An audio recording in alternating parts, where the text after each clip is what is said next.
አረ በደንብ እየሰማሁ ነው። ዲያቆን ነበር እኮ አቡኪ። ታዲያ እንዴት አድርጋችሁ ወሰዳችሁት? ይመጣል አሁን ይመጣል። እኔም ኦርቶዶክስ ነበርኩ። አሁን አብዛኛው እኮ እዚህ የሰለመን ያሉ ምን ነው ነጥቷችሁ ነው? ይኸው የነካንን እኮ እያወራን ነው። አቡኪ ትንሽ ሂድበትና እንቀጥላለን። በሰፊው እርሶም አይት ውጪ ደንበኛው የነካንን ይቀጥል። በሉ ይኸውልህ ኢክሩ ማን ነው? ኢክሩ ነህ? እውነት ከሆነ ማለት ነው እንደዚህ ያልከኝ የጌታ መምጫው ስለደረሰ በክብር እንድትቆም ወደ ድሮ በንስሐ ምክንያቱም መጻሕፍት የሚሉት ነገር በጋድ እያየነው ነው። ለምን እንዲያው በአካል አዲስ አበባ ከሆናችሁ በአካልም እኔ ችግር የለብኝም፣ ልንገናኝ እንችላለን። ለምሳሌ አሁን አንድ ጴንጤ ቀጥሮኛል፣ ዶክተር ነው። በቃ ምን ችግር አለ? ትወያያለህ፣ ካልተግባባት ትለያያለህ። የተማረ ሰው እንደዚህ ነው። ስለዚህ እኔ እንዲያው አሁን አዲስ አበባ ምናልባት ከሆናችሁ እኔ ባላቅም የአዲስ አበባ ነኝ፣ ወደዚህ የሆነ ዩኒቨርሲቲ አስተምራለሁ። ዊካን መገናኘት እኛ መምህር ልናስተምር መተን የቀረ ነው። ጊዜው ከፍቷል ብለን ልናስተምራቸው መተን እዚህ ቀባረው አቡኪ ያለ ትንሽ ቀጥልልና ከመምህር ጋር ትቀጥላላችሁ። እና ለማለት ጌታ መምጫ ስለደረሰ አስቡበት ብዬ ነው። ቆይ እሺ መምህር ቆይ አንዴ አቡኪ ቀጥል። አየና ከዚህ አንጻር ነው የምንረዳው። ምልከት፣ መምለክ፣ መግዛት፣ መመለኮት፣ ምልክና፣ መልክና፣ ገዥነት፣ ጌትነት፣ ትምልክት፣ ተገዥነት፣ አገዛዝ እያለ ለምሳሌ ወጻኢኮሙ ለእስራኤል ወእምትእግርተ ፈርዖን የሚለውን ነገር ማለት ነው ከፈርዖን አገዛዝ ወይም ደግሞ ግዛትነት አወጣዋቸው። አንተ አክም አይደል የሚለው መሐመድ ከነዛ ያልቃው እና አንተ ነህ ዋዝማኒ ከን ይያልቅ ዘመኖችም የማያልቁ ናቸው፣ የማይለዋወጡ ናቸው። እግዚአብሔር አይለወጥም ራሱ አይደል እንዴ? ራሱ ማለት ነው። በቀዳሚ ገብረ ሰማይ እግዚአብሔር ሰማይና ምድርን ፈጠረ፣ ቃል እግዚአብሔር መጥተና እሳት ወድረቀልቁ ለሐቅ ለቃዲስ ነው አይደል የሚለው መዝሙር ወዴት ላይ የሰኞ ላይ ካልተሳሳት። እሺ በጣም ጥሩ። ከተሳሳት ካርቦኝ መምህር ግዴ ነው ገርቦኝ ነው እንጂ በእውነትም ዲያቆን ነበር። እሺ ቀጥል እና እሱን ለማለት ነው። ያው ሁሉ አይምሮ ሰናይ ገበረ አይደል የሚለው መምህር ወይ ታምር። አሁን አንተን የመሰለ ሰው በልበል እናወራለን፣ በውስጥ መስመር እንጻጻፋለን። እነ ይክሩ ቅር እንዳይላቸው እንጂ መቼም እነ ይክሩና እነ ታላቁ እንትን አይከፋቸውም። ወምስለ ጻድቅ ጻድቀ ተከውን ይላል። ከጻድቅ ጋር ጻድቅ ወምስለ ህሩ ህሩ ተከውን ወምስለ ጣዋይ ተጣው አይደል የሚለው። አዎ ተሳለሰለ ወዲግና እሺ አሁን ልክ ነህ። እሺ ቀጥል ማለት ነው። እሺ እና ይህንን ሁሉ ካወቃችሁ ይህን ሁሉ የምታውቅ ሰው አሁን አቡኪ ይህን ያህል ታውቃለህ። ካወቅ ይህንን አንተ እኔን እኮ መጠየቅ የለብኝም። አንተ ራሱ ማስረዳት ትችል ነበረ። ምንድን ነው አሁን ከኔ ጋር ያልተግባባንበት ነገር ካለ ንገሩኝ እኮ። አንድ አምላክ እንደሆነ አንድ አምላክ የሆኑ ሶስት አምላኮች አሉ። አሁን ነው ማስረዳ እንዴ? አስረድቼ ጨርሼ ሶስት አምላኮች አሉ፣ ሶስት ገዢዎች አሉ። አንድ በስልጣን አንድ የሆኑ ሶስት ገዢዎች አሉ። ተመልከት እንግዲህ እንደዛ ነው። አይን እንግዲህ ኢክሩ አውራ የምትለኝ ያንተ ወገን ነው የምትለኝ። አንድ የሆኑ ሶስት ባለስልጣኖች ነው ያሉት እንጂ በቃ ሁለት የተለያዩ ኦርቶዶክሶች ናቸው። ኧረ በጋ አምላክ ኢክሩ ኦርቶዶክስ አይደለም እንጂ። እሺ እሱ ምንድነው ሃይማኖት ኦርቶዶክስ ነኝ እያለ እኮ ነው። እውነተኛ ኦርቶዶክስ ነው ስላለ ነው እንዴ? ኦኬ ኦርቶዶክስ አይደለም ሊቅነን ብለው እኮ ስላሴን እኮ ከመጽሐፍ ቅዱስ ይፋቁ ናቸው እኮ። እሺ ኦርቶዶክስ ስላሴ የሚለውን የፋቁ ናቸው የዘመኑ። ቆይ አንዴ እውነተኛው ስላሴ የሚል አጥፍተዋል። ኢክሩ ቆይ የምጠይቅልኝ ኦርቶዶክስ አምላክ ነች ወይ አንተ በምታውቀው መሰረት? እኔ አያምንም ኦርቶዶክስ እኮ በቃ እሱን ነው የምትለኝ። እንደዛ ነው። እሺ ስለዚህ መምህር መልሱት። ልጅ አይበክለን ብዬ ነው እኔ ግባባ ቆይተን ይቅርሱ የትኛውም ኦርቶዶክስ አንድ አምላክ የሆኑ ሶስት አምላኮችን ነው የሚያመልከው። ከማን ጋር ነው የምቀጥለው? ከሁሱ ጋር። ሁሱ እንዴት ነህ?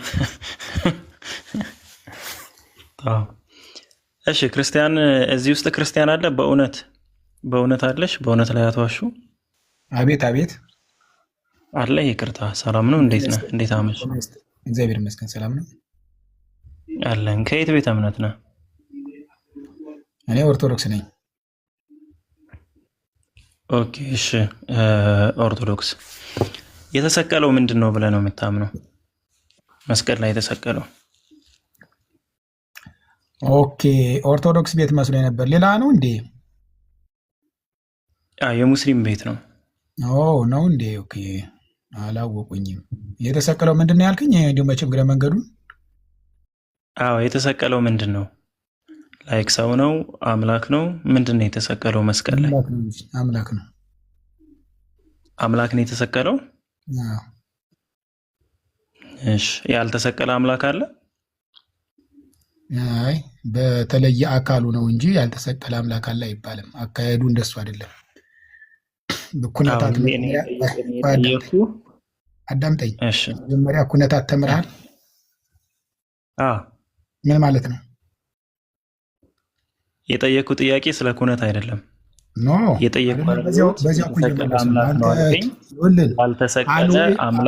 አንወይ ስትሄድ ዝም ብያ ላይህም መንገድ ስስት ብዬ ነው። መጀመሪያ አንተ ችግር የለውም። አንተ እኮ መንገዱን ለማስተካከል ማለት ነው። አንተ እየጠየቅኩ ነው። የጠየቅኩን ጥያቄ መልስልኝ። የተሰቀለው ምንድነው? ዝም ብሎ ፓዙን የሳተ ከሆነ ስለ ዝም ብዬ ብድ አይደለው የምከተል ብዬ ነው። መጀመሪያ እንግባባ። እኔ መምህር ነኝ። በመጽሐፍ ቅዱስ ብቻ ከ10 ምናምን ዓመት የቆየው ነኝ። በተለያዩ ቋንቋዎች አዳምጠኝ። መጀመሪያ ሹድ ቢ አንደርስታንድ። መጀመሪያ መነጋገር ነው በትክክለኛው። ዝም ብለህ ስላወራህ አግድም ስትሄድ አግድም መሄድ፣ ቀስትል ቀጥል አይደለም። ለመምህርነቱ ጥያቄ ነው እየጠየኩት። አዳምጠኝ። ኖ መጀመሪያ ጥያቄ ይስተካከል። አይቆጡ ምንድነው የሚያስቆጣው? ከየት ያመጣው አጠያይቅ ነው እንደዚህ ያለ የተበላሸ ጥያቄ? የተበላሸ የተቃና እንትን ያረ የለም። የተሰቀለው ምንድነው? ያልተማረ ሰው ጥያቄ ነው የምጠይቀው። የተማረ ሰው ለመማር ነው እየጠየቅኩ ያለሁት። እና ለመማር ደግሞ ከሆነ እንደዚህ እንዴት ነው አስረዳኝ ነው እንጂ ይባለው እንደዚህ ያለ የተሰቀለ ምናልባት ሞኞችን ልታጨረብር ያልተማሩት ታጨረብር ይችላለህ እንጂ እንደዚህ ያለ አጠያይቅ ሲጀመር ጥያቄ ኢንቫሊድ ነው፣ የተሟላ አይደለም። እሺ ጥሩ ይሙሉትና ይመልሱት። የተሰቀለ አምላክ አለ ብለዋል። ያልተሰቀለ አምላክ አለ። እኔ ላብራራለህ፣ እሱን ላብራራለህ። አንተ በመራኝ ሳይሆን እኔ በመራው ነው እንጂ አንተ በመራኝ አይደለም። ይኸውልህ ታላቁ ስምህ ይበሉ ካለ ደግሞ አለ ይበሉ። አዳምጠኝ። ምን አስቸኮለህ? ችግሩ እኮ አሁን የእናንተ ፕሮብሌም ይቀጥሉ። እንደ ፕሮቴስታንት የምትሮጡት ነገር አለ። እንግባባ። ከተግባባን የተማረ ሰው የሆነ አንደኛ ሕግና ስርዓት ደንብ አለ። ጥያቄ የመልስም እንደዚያው ሕግ አለው። ተደርቦ አይወራም። እሺ ስለዚህ ኩነታት ያሉ ለዚያ ነው።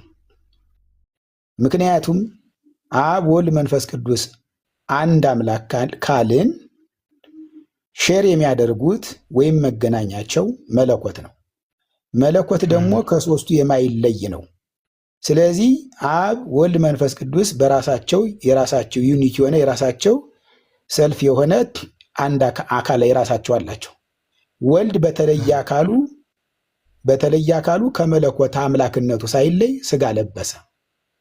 ስለዚህ ሶስት አምላክ አይባልም። ለምን? አምላክ የሚያሰኘው መለኮት ስለሆነ፣ መለኮት ደግሞ የጋራቸው ስለሆነ ሶስት አምላክ ሳይሆን አንድ አምላክ ነው። ለምን? በህሉና በኩነታት አንድ ስለሆኑ። ስለዚህ ሶስት አምላክ ወይም ደግሞ ሌላ አምላክ የሚባል ነገር የለም። አምላክ ከመለኮ እንዘ ያርቅ መንበረ ስባቲ ውስጥ ማይጸን ድንግል አደረ። ለምሳሌ አንተ ክንድ አለህ። ዕቃ ስታነሳ ዝቅ ስትል ዕቃ ውስጥ ክንድ ተገንጥሎ አይደለም። ከማን ጋር ሆኖ ነው? ከሰውነት ጋር ሆኖ ዕቃውን ያነሳው። ወልድም ከአባቱ አንድነት ሳይለይ በመለኮቱ ሸር የሚያደረገውን የመለኮት ስልጣኑን ሳይለቅ አምላክነቱን ሳይለቅ ከድንግል ማርያም ስጋ ለበሰ ወይም ስጋ ሆነ። ይሄ ነው እንጂ እንደዚህ ሶስት አምላክ ምናምን ያልተሰቀለ አምላክ የሚባል ነገር የለም። ተግባብተናል? ጥሩ እሺ፣ ተግባብተናል። አሁንም ግን ጥያቄውን አልመለሱትም።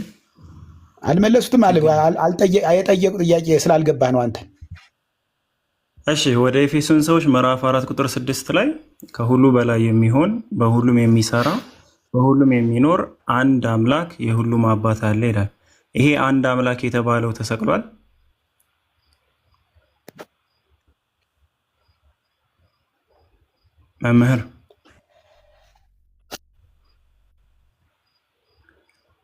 መምህር ይሰማል?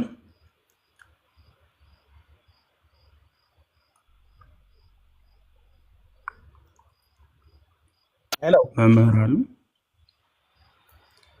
ሄሎ አይሰማም?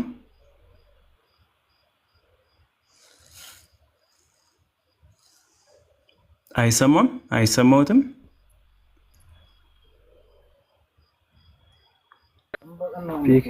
ምናልባት ካሜራው መሰለኝ ኔትወርክ ነው የያዘው።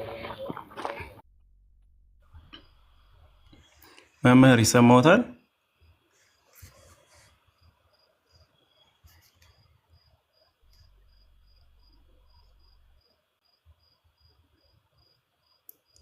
ይሰማቸዋል? ሰዎች ከታች ያላችሁት? አረ ምንም አይሰማም። እሺ ክርስቲያኖች ካላችሁ ሪኩዌስት ላኩ። መምህር ምናልባት ኔትወርክ ከሆነ ያው ይመለሱና ጥያቄውን ይመልሱልን። እንግዲህ እንደተናገሩት ከሆነ አምላክ ተፈቅዷል። ኤሪክ ማን ነው? ኢክሩን ነው። ኦኬ ታላቁ ወይ አባ ጥያቄ እኮ መጀመሪያ የገባው ጥያቄ ለመጠየቅ ነበር። ጥያቄን ሳይመልስ ወደ ሌላ ርዕስ ነው የገባው። ሲሆን አንተን ልጠይቅና እስቲ መልስልኝ። አሁን የጠየኩትን ጥያቄ ሰምተሃል? እሱን እኮ ማምር ስሉ አልሰማም። መምህር ምንም አላሉም እኮ አልተሰማኝም ብለው ነው የወረዱት። ማምር ያሉትን ደግሜ ልናገር። ያው እዚህ የነበሩት 1700 ሰው ያው ይሰለቻቸዋል። ችግር የለው አይሰለቸንም። ምን አሉ መምህር? አሁን ለጠየኩት ጥያቄ የተሰቀለው አምላክ ነው ብለዋል። ያልተሰቀለ አምላክ አለ ሚሽ እኮ ምኑን ልድገም? ማምር ያወራውን በመለኮት አንድ ናቸው። አልሰማኝም። የማይነጣጠሉ ናቸው። ያው ማን ይነጣጠላሉ ወይስ አይነጣጠሉም ብዬ አልጠየኩም። ምን የጠየኩት አንዱ አምላክ ከሆነ የተሰቀለ ያልተሰቀለ አምላክ አለ። ጥያቄ አይደለም፣ ጥያቄ መልስ ቤት ነው አይደል? ጥያቄ መልስ ቤት ነው። እናንተ የሚጠይቁበት ብቻ አይደለም። እኛም የተሰማንን ጥያቄ ለመጠየቅ ነው የገባነው። እኔ ሳልጠይቅ ነው አንተ እየጠየከኝ ያለውና እኔ ልጠይቅና ከዛ በኋላ ያልተሰቀለ አምላክ የለም ማለት ነው። ያልተሰቀለ አምላክ የለም። እሱ ላይ እኮ አበቃን እኮ እሱ ጋር ተግባባን መሰለኝ። ምንም አላወራንም እኮ። ምን አውርተን ነው የምንግባባው? ማምር ሲያወራ አሁን እኮ እሺ ብለህ ጨረስክ አይደል? አዎ ምን አወሩ? ስጠይቃቸው ወጣው ሄዱ። ኔትወርካቸው ይሆናል። ምን አወሩ? አንተ ኔትወርክ እየሰራ ነው። አብ ወልድ መንፈስ ቅዱስ አንድ ናቸው። በምን? በመለኮት። እዚህ ጋር የተጠቀሰው አንድ አምላክ የተባለው እዚህ ወደ ኤፌሶን ሰዎች ምዕራፍ 4 ቁጥር 6 ላይ ምንድነው? ከሁሉ በላይ ታላቁ ያስወጣኝ ለምንድን ነው? እሺ ቀጥል። ከዛ በኋላ ጥያቄ ጠይቃለሁ። ቆይ ያስወጣችሁኝ ለምንድን ነው? እኛ አላስወጣነውም መምህር። ምናልባት ኔትወርክ ይሆናል። ምናልባት እኛ ብናስወጣውት ኑሮ አናስገባውትም ነበር። እኛ አላስወጣነውም። አሁን አሉ። እሺ ካሜራ ላጥፋለሁት። አሁን አሉ መምህር።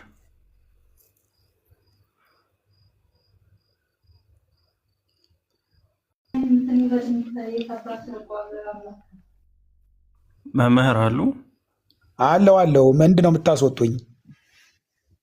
ኔትወርክ ነው መምህር፣ እኛ አይደለንም። አይ እና ቢሆንም አያስወጣኝም። ቆይቶ ባለበት ኋላ ሲለቀው እንትን ይለኛል እንጂ ማስወጣት አልነበረባችሁ። እሺ እንግዲህ ያው ሰውም ከሆነ ያስወጣሁት በስህተት ነው የሚሆነው። በሁሉም ስም ይቅርታ ጠይቃለሁ። አሁን አሉ አለው። ኦኬ ጉድ፣ እሱ ጥሩ መርሃባ። እሺ ወደ ኤፌሶን ሰዎች ምዕራፍ 4 ቁጥር 6 ላይ እንደዚህ ይላል፣ ከሁሉ በላይ የሚሆን በሁሉም የሚሰራ በሁሉም የሚኖር አንድ አምላክ የሁሉም አባት አለ ይላል። እዚህ ጋር አንድ አምላክ የተባለው ተሰቅሏል። እኔን ነው አይደለ? አዎ እርስዎን ነው መምህር። ይኸውልህ ወንድሜ ምን መሰለህ፣ የቲክቶክ ዓለም በቲክቶክ ዓለም አይደለም የምናወራው፣ እኛ በእውነትን የምናወራው እና እኔ ቅድም ኩነታትን የነገሩህ ስለ 3% ሎጎስ ተምራል አይደል? ምናልባት አንብበው ሊሆን ይችላል ባትማረውም የእኛን ቴዎሎጂ 3% ሎጎስ የሚባል ነገር እኔ አላቅም። ሎጎስ ራሱን የቻለ ነው። 3% ደግሞ ያው ከ3ቱ ፐርሰኖች አንዱ ነው ሎጎስ ብላችሁ የምታምኑት። እሱን ነው የማውቀው እኮ 3% ላይ አንዱ ሎጎስ አለ አይደለ? ሆሊ ወይም ዶክትሪን ኦፍ ሆሊ ትሪኒቲ የሚባለው ማለት ነው፣ የቅድስት ሥላሴ አስተምሮ። ከዚያ ውስጥ የኢንካርኔሽን ማለት ነው። ኢንካርኔሽን ማለት ስጋ መልበስ ማለት ነው። ስለዚህ ኢንካርኔትድ የሆነ ማን ነው? በተለየ አካሉ ወልድ ነው። መጀመሪያ ሶስቱን ከተስማማን ይሄ ኢንቪዚብል ትራንሰንደንት ፓወር የሚባለው ምጡቅ ከአእምሮ በላይ የሆነው እግዚአብሔር ምንድነው? ከሶስቱ የየራሳቸው አካል አላቸው በተለየ አካሉ። ግን መለኮት ግን ባለፈው የትኛው ሙስሊም ቤት ነው ገብቼ ነበር፣ እንደዚህ ተግባብተን የተለያየ ነው። ምንድነው? ፎር ኤግዛምፕል አንተ እኔ እና ደግሞ ይሄ ኤክሩ የሆነ አንድ ቤት ቢኖረን አንድ ቤት አለን። እኔ አንተ በስም የተለያየና አካላችን የተለያየ ነው አይደል ወንድሜ? ልክ አሁን ይህ ቤት ግን አሁን አንድ የሆነ ቤት አንተና እኔ ሶስታችን አንድ የሆነ ቢላ ቤት ወይም ደግሞ አንድ ፎቅ ቤት ቢኖረን የተለያየንን፣ ግን የጋራ ምን የሚያደርገን አንድ የሚያደርገን ምን አለ? ያ ቤት አለ። ግን ሶስታችን በስምም የተለያየንን በአካልም የተለያየንን፣ ግን ያ ቤት ግን ምንድነው? የጋራችን ነው። እኔ ተለይቼ መሸጥ አልችልም፣ አንተም ተለይታ አትሸጥም፣ ኢክሩም ተለይቶ መሸጥ አይችልም። ምክንያቱም የምንነጣጠልበት አይደለም፣ የጋራችን የጋራ ፊርማ ነው። ላይክ ዛት ሶስቱ አካላትም አንድ የሚያደርጋቸው ምንድነው? መለኮት ነው። ስለዚህ አንዳንድ ነገሮች ለምሳሌ ሊኖሩ ይችላሉ። እንዲሁ እንደ መረዳዳት ስናወራ አባቴ ነው እንደዚህ ነው። ምክንያቱም ካላሳወቀ እሱ ወልድ አብን ካላሳወቀ የሚያሳውቅ የለማ። ምክንያቱም የገለጠው አብን እሱ ነው። አብም ራሱ ወልድን ቢገልጠውም በዮርዳኖስ እና በተለያዩ ቦታዎች አብ ቢገልጠውም ግን በሞር ክላሪፋይ አድርጎ ለሰው ክሊር ያደርገው ማነው? ወልድ ነው፣ ኢየሱስ ክርስቶስ ነው፣ በለበሰው ስጋ ማለት ነው። አባቴ እያለ ምክንያቱም ኦሌስ አባቴ ይላል። እኔ ከሱ ከአንዳችን ከብቻ ያላደርግም ከተሰጠ ምናምን ይላል። ምክንያት ሁሉ እያንዳንዱ የሚለው ምንድን ነው? ያለውን ሪሌትድ እየነገረን ነው፣ የመጣበትን እየነገረን ነው። ወደዚህ ዓለም መምጣቱ ተፈኖኩ ተላኩኝ ወደዚህ እያለ እንደ አምላክ እያለ ሜሴንጀርም ሆኗል። አምላክ እያለ ተላኪም ሆኗል። አምላክ እያለ ነብይም ነው። ድሮ መምህር ይቅርታ ያርጉልኝና እስኪ ምን ነበር የጠየቅኩት? የጠየቀኝ የተለየ ያልተሰቀለ አምላክ አለ ነው አይደል የምትለኝ? እንግዲህ ተሳስቼ እንዳይሆን እኔ እንደዛ ብዬ አልጠየቅኩም። መጀመሪያ ስጠይቅ የተሰቀለው ምንድን ነው ብዬ ስጠይቅዎት አምላክ አሉኝ። ከዛ ያው ወደ ኤፌሶን ሰዎች ምዕራፍ 4 ቁጥር 6ን ከፈትኩና እዛ ጋር አንድ አምላክ የሁሉም አባት አለ ይላል እና ይሄ አምላክ ነው ወይ የተሰቀለው ነው የኔ ጥያቄ። እንዴት ምን መሰለ? አብን ለምሳሌ አንድ አምላክ እግዚአብሔር አብ አለን ይላል። አሁን እዚህ ጋር አንድ አምላክ የሚለው እዚህ ጋር አምላክ የተባለው ተሰቅሏል። አንብበው እስኪ ከላይ ትንሽ ከፍ ላይ 1-3 መስመር። እኔ አሁን አልጋ ላይ ሆኜ ነው የማወራህ።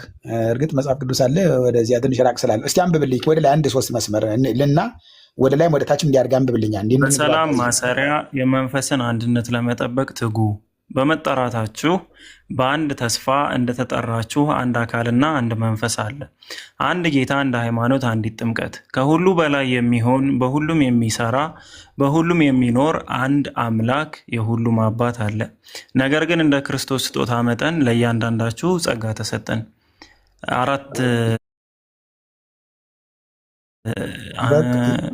5 አንቀጽ ነው ያነበብኩሎት። ይበቃል። አሁን እዚህ ጋር አንድ አምላክ የተባለው ተሰቅሏል። አመሰግናለሁ። ይኸውልህ አሁን እዚያ ላይ አንድ ጌታ አንድ ጥምቀት አለ አይደለ? አንድ ጌታ ክርስቶስ ነው። አንዲት ጥምቀት ደግሞ አለች፣ ኃጢአት ስርየት የሚገኝባት። ስለዚህ የኔ ጥያቄ እዚህ ጋር አንድ አምላክ የተባለው ተሰቅሏል ወይስ አልተሰቀለም ነው ጥያቄ። ተሰቅሏል እንጂ።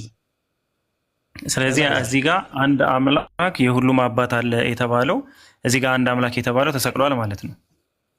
አይ በአካል አልተሰቀለም። በአካል ልዩ አካል ነዋ። በአካል የሚያገናኛቸው ይሄ እዚህ ጋር ያለው አንድ አምላክ የተባለው በአካል አልተሰቀለም።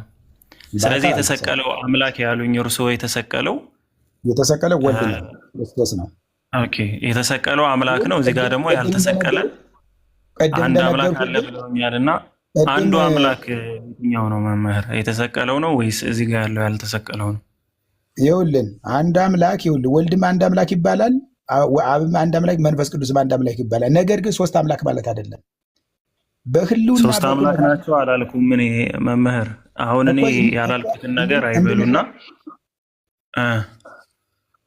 ቀጥል። አዎ እዚህ ጋር አንድ አምላክ የተባለው ተሰቅሏል ወይስ አልተሰቀለም ብዬ ነው የጠየቅኩት። አልተሰቀለም፣ በአካል አልተሰቀለም አሉ። ስለዚህ ሌላ አምላክ ደግሞ አለ ማለት ነው በአካል የተሰቀለ። እርስዎ እንዳሉት ያው ያኛው የተሰቀለው አምላክ ነው ነው በምኑ እንደሆነ አላወራንም፣ ችግር የለውም። አሁን እኔ ጥያቄ የቱ ነው አንድ አምላክ? የትኛው ነው የተሰቀለው? ነው በአካል የተሰቀለው ነው ወይስ ያልተሰቀለው ነው? በጣም ጥሩ በጣም ጥሩ ቴንኪው። ቅድም እንዳልሁ ሁሉ መለኮት የጋራቸው ነው ብያለሁ። መለኮት ማለት አምላክነት ማለት ነው። አምላክነት ወይም ደግሞ መለኮትነት የጋራቸው ነው። ስለዚህ ሶስት አምላክ አይደለም። ያ የህልውናቸው አንዱ ህልውና ማለት ወይም ኩነታ አንዱ በአንዱ መገኘት ማለት ነው። አብ በወልድም በመንፈስ ቅዱስ መኖር፣ ወልድ በአብም በመንፈስ ቅዱስ መኖር፣ መንፈስ ቅዱስም በአብ በወልድ መኖር ማለት ነው። ስለዚህ አንዱ በአንዱ ስላለ የተለየ አምላክ የለም። ነገር ግን በተለየ አካል ግን ወልድ ምን ብሏል? ተወልዷል፣ ተሰቅሏል፣ ዳግም ይመጣል። ወልድ የተባለው ማለት በተለየ አካሉ ያልተወለደ አምላክ አለ? በተለየ አካሉ አልተወለደም። የተለየ አምላክ ግን አይደለም። አምላክነት ከወልድ ጋር ከመንፈስ ቅዱስ ጋር ያልተለየ። በተለየ አካሉ ያልተወለደ አምላክ አለ መምህር? በተለየ አካሉ ነው እንጂ አምላክ አይባልም። አምላክነት የጋራቸው። ስለዚህ በተለየ አካሉ ያልተወለደ አምላክ አለ እያሉኝ ነው? ይኸውልህ በተለየ አካሉ ለምሳሌ አብ አለ አይደለም? በተለየ አካሉ አብ አልተወለደም። በተለየ አካሉ መንፈስ ቅዱስ አልተወለደም። በተለየ አካሉ ወልድ ተወለደ፣ ስጋ ለበሰ። ተግባባን? ይሄ ነው ማን የተወለደው ብዬ ሳይሆን የጠየቅኩት አሁን በተለየ አካሉ ያልተወለደ አምላክ መልሱ እኮ ነው የምነግርህ። አንተ ለጠየቅኸው መልስ እኮ እየነገርኩህ ነው። በተለየ አካሉ የተወለደ አለ፣ በተለየ አካሉ ደግሞ ያልተወለደ አምላክ አለ። ይኸውልህ አሁንም እዚህ ላይ አንተ ባልካት ብቻ እየሄድ እኮ ነው ወንድሜ። እኔ እኮ በፍቅር እያወራሁ ነው። በፍቅር እያወራሁ እስካሁን አልተሳደብኩም፣ እያከበርኩ በፍቅር እያወራሁ ነው። ምንድን ነው ግድ እኔ ባልኳት አይነት በልልኝ ከሆነ አይሆንም።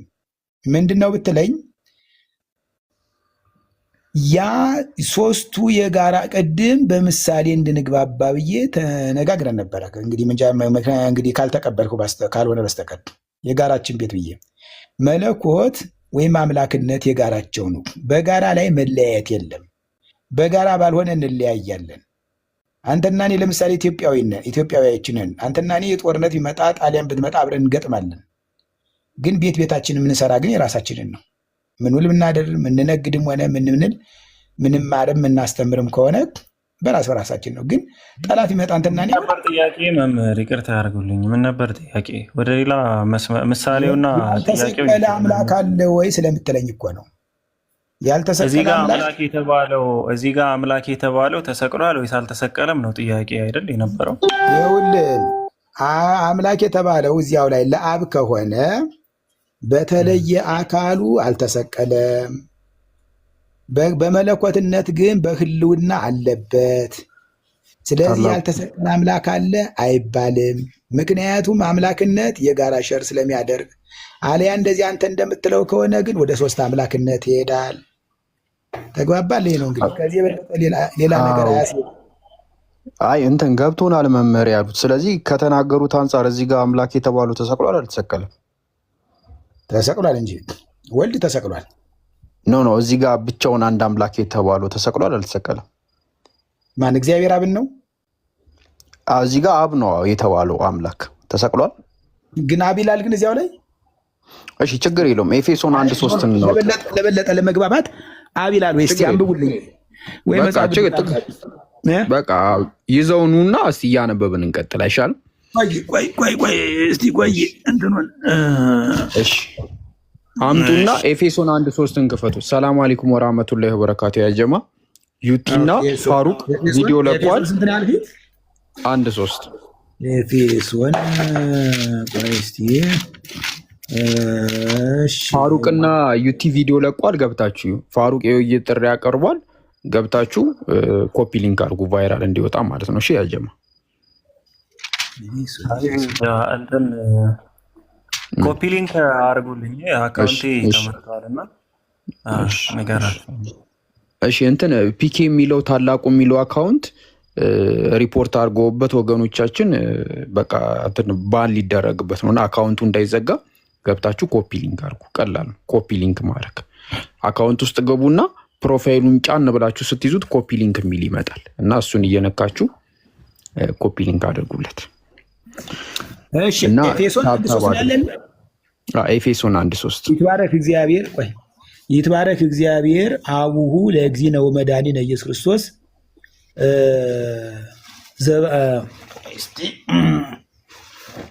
ወደ መብራቱ ጠጋ ልበል። እሺ ይትባረክ እግዚአብሔር አቡሁ ለእግዚእነ ወመድኃኒነ ኢየሱስ ክርስቶስ ዘባረከነ በኩሉ በረከተ መንፈስ ቅዱስ ዘበሰማያት በክርስቶስ ኢየሱስ በከመ ኤፌሶን 1:3 አይደለ? በከመ ኀረየነ ሎቱ እምቅድመ ይትፈጠር ዓለም ከመ ይሬስየነ ቅዱሳነ ወንጹሐነ በቅድሜው ዘእንበለ ነውር በተፋቅሮ ወአሰረ ትርሲተ ወሉ በእንተ ኢየሱስ ክርስቶስ። ኧረ ነገር ከዚያው ከምትሉኝ ጋር አይመሳሰልም። ምንድን ነው እስቲ ኤፌሶን 1 ምዕራፍ 1 ቁጥር 3 በክርስቶስ ሰማያዊ ስፍራ በመንፈሳዊ በረከት ሁሉን የባረከን የጌታችን የኢየሱስ ክርስቶስ አምላክና አባት ይባረክ ይላል። ኦኬ እና ቅድም ያልህኝ ጋር ኖ አይ ጥቅስ ቀየርን። ለአብ መሆኑ ማስረጃ ሲባል በቃ ግልጽ በሆነ ቀይረህ ነው ቀየርኩት። የቅድሙ ይሁን ችግር የለውም እኮ አይ እንትን ላለመጨቃጨቅ ነው ታላቁ። አይ ምን ችግር አለ? እሺ ጥሩ። ይህም የሚለውና ይትባረክ እግዚአብሔር አቡሁ የጌታችን የመድኃኒታችን የእርሱ አባት ይባረክ ይላል። አምላክና አባት ተግባባን። ይትባረክ ይኸውልህ አዳምጠኝ የሚለውን ነው። እዚህ ላይ ግዕዙን ነው እኮ እኔ ዋናውን ነው ያዙልኝ። ይትባረክ ያው ለእናንተም ግልጽ ነው። አረበኛ ምናምን ትችሉ ከሆነ ግዕዙ ለእናንተ ቀላል ነው። ይትባረክ እግዚአብሔር አቡሁ ማለት አባቱ ማለት ነው። ለእግዚእነ ኢየሱስ ክርስቶስ የጌታችን የኢየሱስ አባት ማለት ነው። ዘባረከነ በኩሉ በረከተ መንፈስ ቅዱስ በመንፈስ ቅዱስ በረከት የባረከን ማለት ነው። ዘበሰማያት በክርስቶስ ኢየሱስ። አዎ ይሄኛውም በሰማይ በረከት በሚሆን በኢየሱስ ክርስቶስ የባረከን ነው። አምላክ ሚል የለም እዚህ ላይ ብዬ ነው። በቃ ጥቅስ እንቀይራለን፣ ችግር የለውም። አይ እየተማመን ለምን አንሄድም ብዬ ነው። ለምን ብዙ ትጓዛላችሁ? ኖ አይ እኮ እንትን ነው ግልጽ እንዲሆን እንትን ዮሐንስ ወንጌል ምዕራፍ 8 ቁጥር 54 አውጡት። አይ ይሄኛው ምን ሆኖባችሁ ነው? ይሄኛው ማለት እኛ የያዝነውና እርሶ የያዙት ጥቅስ አንድ አይነት አይደለም። እንዴት ልክፈትና አላሳዩት? ይሄኔ አማርኛው ተሳስቶ ሊሆን ይችላል። እኛው አማርኛው ከተሳሳተ እንግዲህ እኮ ሌላ ደግሞ ወደ ሌላ ጥቅስ እንሂድ አይሻልም? ይኸውልህ አሁን እዚህ ላይ እኔ ለምን መሰለህ እኔ በግሪከኛውም ትንሽ እንደው የሰው ሀገር ቋንቋ ብሎ አንደርስታንዲንግ ብዙ ባይኖረኝም እችን ግዕዟ ግን መምህር ነኝ የግዕዟ እና ግዕዙን እየተሳሳተ ከሆነ አማርኛ የተሳሳተ ሆነ እኔ እንትን ስለምመረምር እዚህ ላይ ከእናንተ የያዛችሁትና ይሄ አይመሳልም። አቡሁ ለእግዚእነ ወመድኃኒነ እኮ ይለያያል እኮ ስለሚለያይ ግልጽ የሆነ ጥቅስ ልስጦት ብዬ ነው። ዮሐንስ ወንጌል ምዕራፍ 8 ቁጥር 54ን ክፈቱት። ምንድነው? ዋው ሳዚ ኢየሱስ ወይቤሎሙ እመሰለልየ ሰባይ ኩርሴ እየበቋኒ ሰቦቴ ወኢምንተኒ አላ ሃሎ አዌ ዘይሴባኒ ዘአንትሙ ትብልዎ አምላክነ ውእቱ ዘኢታምርዎ። እና ምንድነው እዚህ ላይ እናንተ አምላክ የምትሉት አለ እኔ የሚመሰክር እኔ ስለ ራሴ አልመሰክርም እያለ ነው። አዎ እኮ እናንተ አምላካችን የምትሉት ለእኔ አባቴ ነው አለው እና እዚህ ጋር አምላካችሁ የሚሉት አምላኩ እሱ ተሰቅሏል። አብ እዚህ ጋር አምላክ የተባለው እዚህ ጋር አብ ነው እና አሁን ተደጋግሞ እኮ መነጋገር ሆነ ወንድሜ እኮ። ስለዚህ ይሄ አምላክ ተሰቅሏል። በተለየ አካሉ አልተሰቀለም። በህልውና ስለዚህ በህልውና እኔ ልንገርህ፣ ከዚህ ወዲያ አንተ ተናገር። ኢክሩ ላይ እያናገረኛል። እኔ እኮ ታላቁ መስሎኝ ነው። አንድ ነን ሁለታችን፣ ችግር የለም። ይኸው እናንተ እንኳ ሁለታችሁ ራሱ አንድ ናችሁ። ስለዚህ ይኸውልህ ኢክሩ ምንድን ነው በተለየ አካሉ አሁንም አልተሰቀለም። ነገር ግን የአምላክነት ሸር በሚያደርገው ግን በህልውና አለበት እንጂ ስቅለት በህልውና ተሰቅሏል።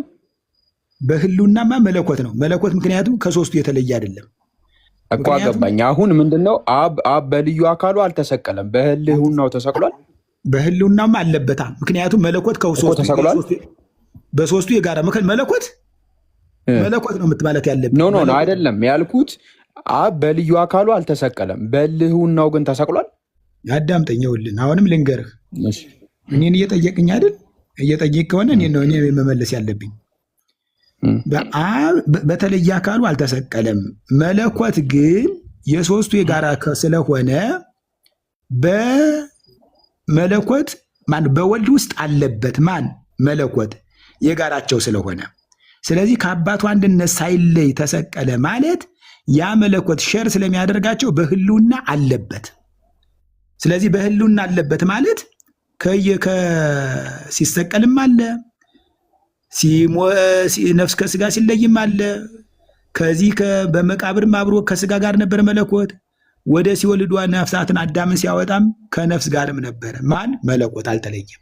ወይ ተፈልጠ ምን ይላል መሰለ ሰላም ድንበስ ግን መለኮቱ ዘይተፈልጠ ለሰዓት ታሃቲ ከመቀጽበት አይነ ገብቶኛል። መምህር እሱ ጋር ገብቶኛል። አብ በመለኮትነቱ ተሰቅሏል።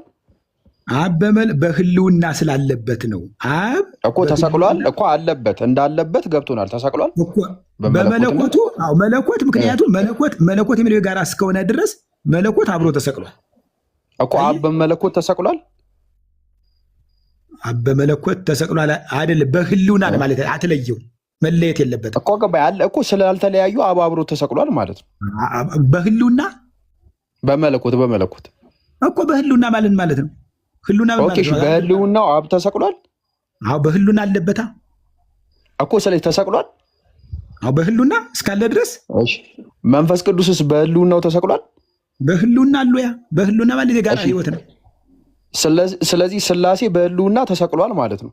ይኸውልህ በህልውና ማለት አንዱ በአንዱ የሚገኝ ከሆነ ማለት ነው። ምክንያቱም አትነጠልሁ፣ እንደዚያ ከሆነማ ተነጠልሁ ማለት ነው። አንዱ በአንዱ ስለዚህ ስላሴ በህልውና አንዱ በአንዱ ስለሚገኝ ስላሴ በህልውና ተሰቅሏል አይባልም። እሱም አይባልም። ይኸውልህ እንደ አሉ እኮ አይነጣጠሉማ በመለኮትነት። ይኸውልህ መለኮት የሚለው የጋራ ነው። ከአባቱ አንድነት ሳይለይ ማለት በመለኮት በስልጣን ማለት ነው።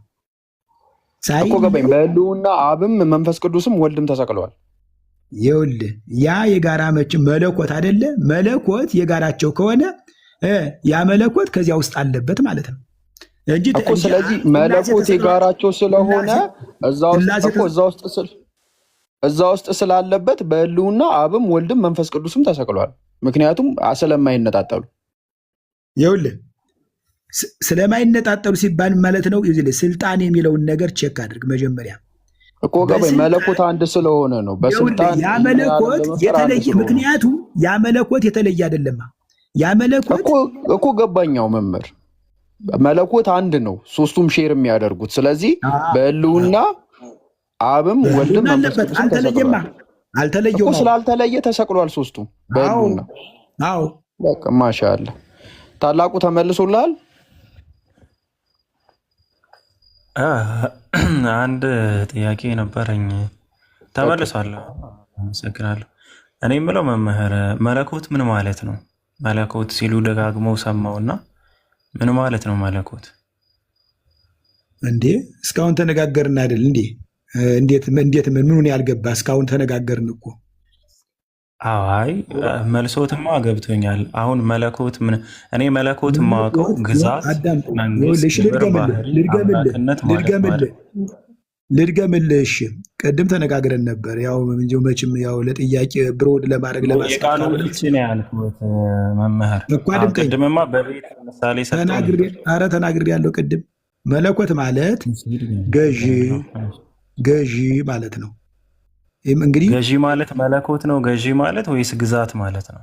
መለኮት ማለት አይ ይኸውልህ መለከ ገዛ ብሎ መለኮት ማለት የሚገዛ ማለት ነው። ግዛት ማለት የሚገዛ ነው ወይስ ግዛት?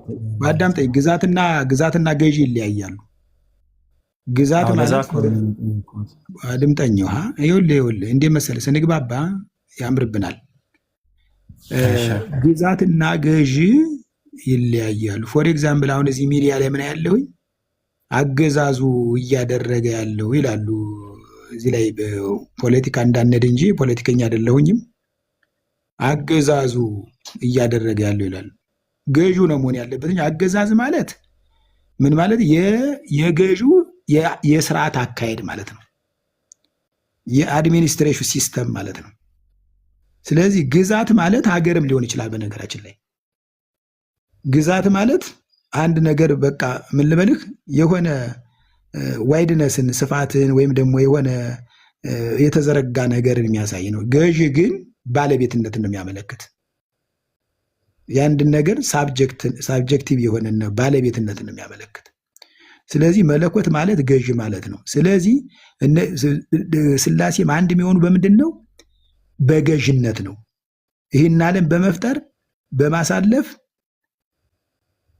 ይቅርታ አድርጉልኝና መምህር መለኮት ግዛት ለመሆኑ ማለት ገዢ ለመሆኑ ማስረጃ ሊሰጡኝ ይችላሉ? መምህር ነገሩ እኮ የግዕዝ መምህር ነኝ። መለከ ገዛ ብሎ መለኮት ገዥ ማለት ነው። እኔ እያለሁኝ ለምን ሌላ ቦታ ትሄዳለህ? አዎ የእናንተ አስተምህሮ ጽሑፎች ላይ መለኮት ግዛት መሆኑ ነው የተቀመጠው። አምደ ሃይማኖት ላይም ጨምሮ ያነበብኩት ነው ያስታውሳለሁ በደንብ። መለኮት ግዛት ማለት ነው። አምላክ ነው ገዢ የሚለው ትርጉም የሚኖረው። ይኸውልህ እሱ አምላክ የሚመለክ ማለት ነው። አምለከ አመለከ ብሎ በአማርኛው በግዙ አምለከ አመለከ ይልና በአማርኛው ሲተረጎማል። አምለከ በግዙ ነው፣ በአማርኛው አመለከ ያው ማጥበቅ ነው። ያኛው አምለከ ይልና በአማርኛው አመለከ። ስለዚህ አምላክ ማለት የሚመለክ ማለት ነው። መለከ ገዛ ብሎ ደግሞ መለኮት ደግሞ ምን ማለት ነው? ገዢ የሚገዛ ማለት ነው። የሚገዛ ማለት ነው። ስለዚህ ገዢ በግዛት ሲባል ደግሞ እዚህ ላይ ማለት ነው በዚያ በመግዛት አሁን በመግዛት በማድረግ በስልጣን ማለት ነው። በነገራችን ላይ ገዢያው ባለስልጣን ነው አይደለም? የሚገዛ ባለስልጣን ነው። ስለዚህ ይህ በስልጣን ይህ የሚገዙበት ኃይል ምን ይባላል? የጋራቸው ነው፣ አንድነታቸው ነው ማለት ነው። ስለዚህ መለኮት ማለት ገዢ፣ ኃያል፣ ፓወርፉል የሆነ ማለት ነው። ወይም ደግሞ በእንግሊዘኛው እንድንግባባ ዲቫይን ማለት እንዲውስ አንተ በቃ ጥሩ። ለምሳሌ አላ ዲቫይን አይደለ? አንዴ ቆይ፣ አንዴ ጠብቁኝ መምህር። ስክሪን ይታየውታል? እስቲ ቆይ ላይት ልጨምርበት ከታየኝ። እሺ አንዴ በትልቁ አድርጉኝ። እሺ አድርግላቸው። ቆይ ጃላ ሰዎች እዚህ ጋር የሚታየውት ከሆነ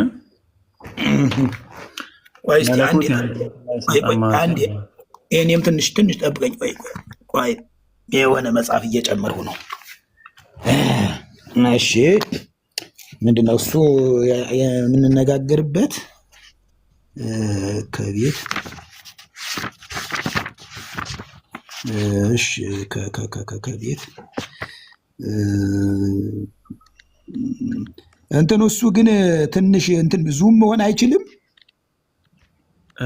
በቃ ስክሪንሻት ላድርገውና ዙም አደርገው። አንዴ ፎቶ ካላነሳሁት አሁን መጽሐፍ ቅዱስ ምናምን ሲሆን ይታያል። ይህ ግን አይታይም። ለምንድን ነው እንጃ። ችግር የለውም። እንደዚህ አድርጌ ዙም ማድረግ እችላለሁ። ቆርጬ ላውጣውና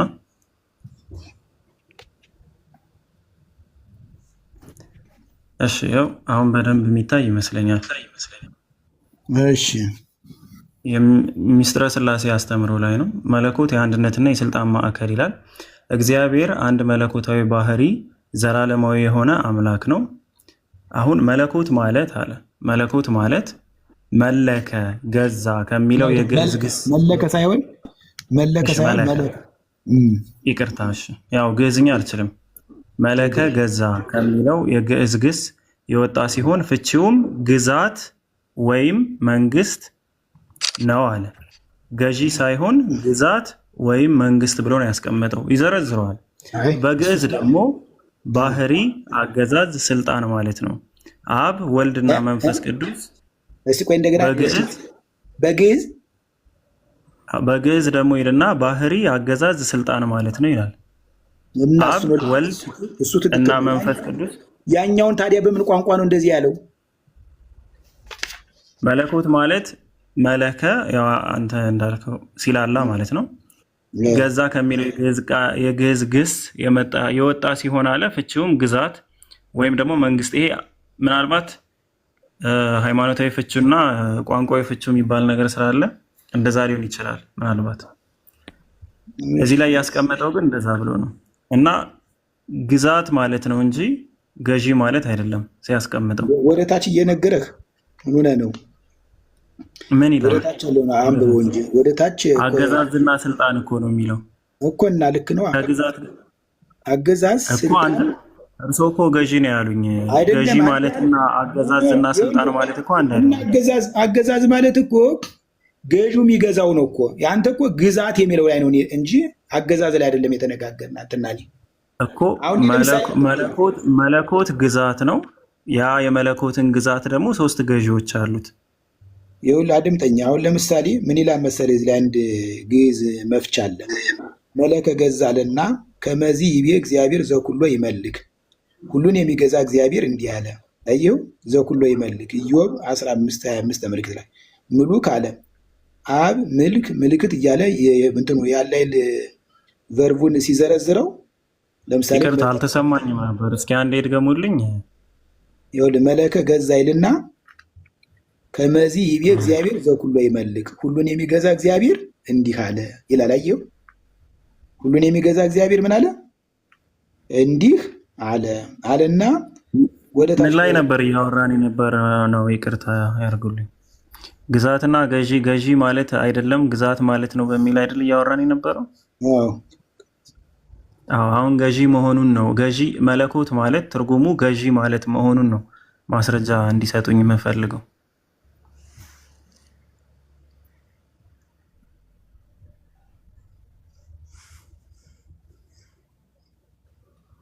በቃ ልምጣልህ። ይሄ እዚህ ላይ ግዕዙን ሌላ ምስክር የሚባል አለ። ምስክር እንዲጨምር ብዬ ነበር። ውስብስብ ነው፣ ብዙ ነው። ይኸውልህ ይሰማሃል? ማነህ እንትና ይሰማኛል። ይኸውልህ መለከ ማለት ገዛ ብዬ ግዕዙን አነበሁልህ አይደለም? ስለዚህ መለከ ማለት ገዛ ሲሆን መለኮት ማለት ገዢ ማለት ነው። ገዢ የአገዛዝ ሂደት፣ ስልጣን፣ ኃይል ማለት ነው መለኮት ማለት። ለምሳሌ ለእሱ ሀሳብ ለምን መሰሉት መምህር ይቅርታ ያደርጉልኝና አማርኛ መፍቻ ላይ ብን ያው አፕሊኬሽኑ ምናልባት እኔ ባለቤቱ እያለሁ ለምን ሌላ ቦታ ትሄዳለህ? ይቅርታ ያድርጉልኝ። እኔ አንድ ሰው የሚነግረኝን ነገር ሳይሆን ምናልባት የትምህርቱ አስተምህሮት ላይ ያለው የተጻፉትን ነገሮች ነው ተቀበል። እኔን ዝም ብለህ ጠይቅ። እኔን ጠይቀኝ። ግዕዝ መምህር ነው የሚል ካለም ወደ እሱ ይቅርታ ያድርጉልኝ መምህር፣ ተማሪዎቹ ይጠይቆታል እርስዎ ማለት ነው። እኛ እንደዛ አይደለም የምንሄደው። የአንድ ሰው አመለካከትና አስተሳሰብ ሳይሆን የምንከተለው ጽሁፍ ላይ አስተምህሮታቸው መጽሐፍ ላይ ትምህርቶቻቸው ላይ ምን ይላል? እሱ እኮ መጽሐፍ ቅዱስ አይደለም ሰው የጻፈው ነው። እንደኔ የተማረ ሰው መጽሐፍ ቅዱስ ላይ መለኮት ማለት ገዢ ማለት ነው የሚልም ካለ እኮ ቢሰጡኝም ኖርማል ነው፣ ችግር የለም። እየነገርኩህ እኔ እኮ ይኸውልህ አሁን ለምሳሌ አንተ አረበኛ እኔ ልታስተምረኝ ትችላለህ። ምን ስለሆነ ብቃት ስላለህ አሁን ምናልባት ታውቃለህ በሚል ኤስቲሜት ስላደረጉ ነው። አንተ ለምሳሌ አሁን የተለያየ ነገር ነው እያገኘን ያለ ነው። አሁን አማዳ ሃይማኖት ላይ መለኮት ማለት ግዛት ማለት ነው። እዚህም ግዛት ነው፣ መንግስት ነው፣ ክብርና ባህሪ አምላክነትም ነው ብለው ነው ያስቀመጠው። አሁን እዚህም አድምጠኝማ። ማነህ? ኢክሩ ነህ? ታላቁ ነህ? ይኸውልህ ምን መሰለህ፣ አምደ ሃይማኖት ብርሃኑ ጎበና የጻፈው ነው። ብርሃኑ ጎበና ገብርኤል አዲስ አበባ ከሆነ አንተ የጻፈው ነው። ስለዚህ እሱን ፍጹም አላደርገውም እኔ ማለት ነው።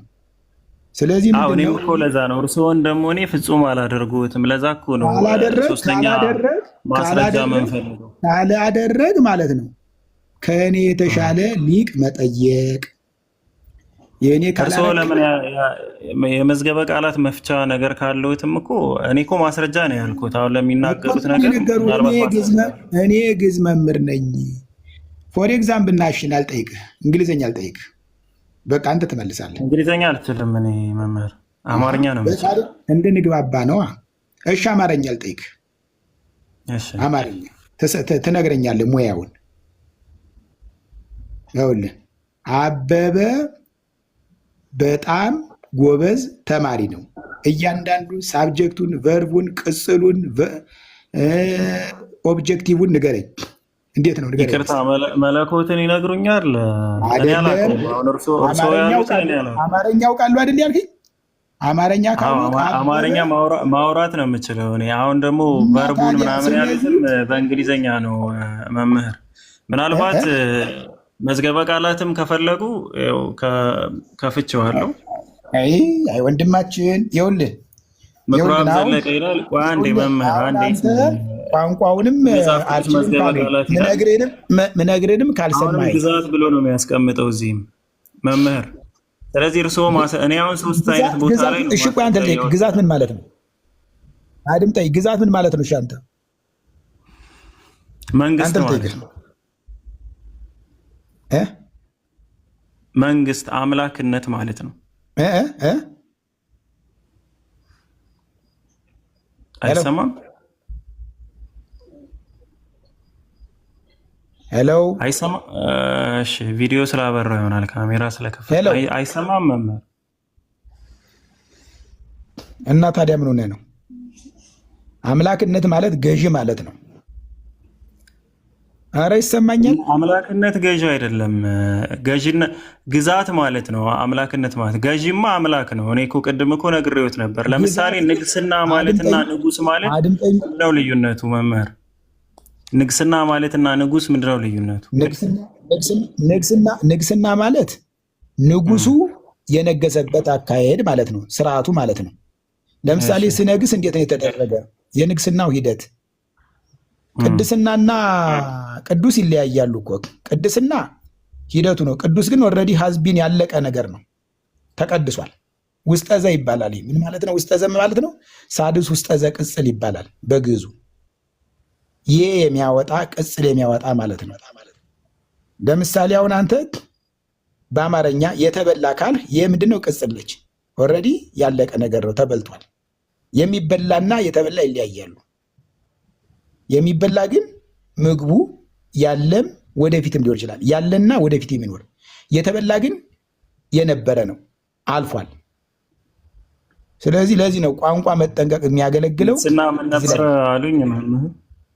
ንግስና ማለት መንገስ ሂደቱ፣ መንገስ መካሄድ፣ የንጉሱ አካሄድ። ንጉሱማ ባለቤት ነው፣ ሳብጀክት ነው ወንድማችን፣ ሳብጀክት ነው፣ ባለቤት ነው። ለዛ ነው መለኮት ማለትም ልክ እንደ ንግስና ነው። አምላክ ማለት ደግሞ አይደለም እኮ። ካልሆነ ይኸውልዎት መምህር፣ ካልሆነ አሁን እኔ ማስረጃ አውጥቼ ነው ያሳየሁት። መለኮት ማለት ግዛት ነው። ይኸውልህ አንተ ንግስና እንዳልሁ መለኮት የሚለው ማለት ነው ምልክና ሲሆን ነው። አየህ፣ ምልክና ሲሆን ነው እንጂ መለኮት የሚለው አይሆንም። ምልክና ማለት ግን አንተ እንዳልኸው ነው። ለምሳሌ አምላክናም ይላል። አሁን ለምሳሌ አምለከ አምላክ ሆነ ብሎ አምላክና ይላል። አንተ እንዳልኸው ንግስና እንዳልኸው። ቀደሰ ብሎ ቀደሰ አመሰገነ ብሎ ቅድስና ይላል። አየህ አሁን አይለያዩም። ስለዚህ ቀደሰ ግን ቅድስና ሲል አሁን ሌላ ትርጉም አልመጣም። ለምሳሌ አንተ ልጠይቅ፣ ተመገበ ብሎ በአማርኛ ምግብ ይላል። ይሄኛው ተመገበ ቨርብ ነው፣ ኦልሬዲ ያለፈ ፓስት ነው። በቃ ስለዚህ አሁን ምንድን ነው እያሉ ነው ያሉት መምህር?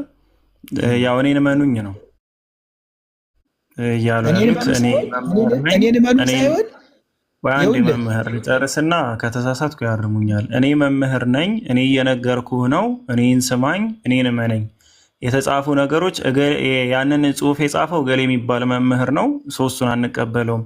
የመጽሐፍ ቅዱስ መዝገበ ቃላት የኢትዮጵያ መጽሐፍ ቅዱስ ማህበር ያወጣውንም መለኮት ማለት ግዛትና መንግስት፣ ክብርና ባህሪ፣ አምላክነት እያለ የሚቀጥለውንም ያ ሳይሆን ገዢ ማለት ነው እያሉኝ ነው።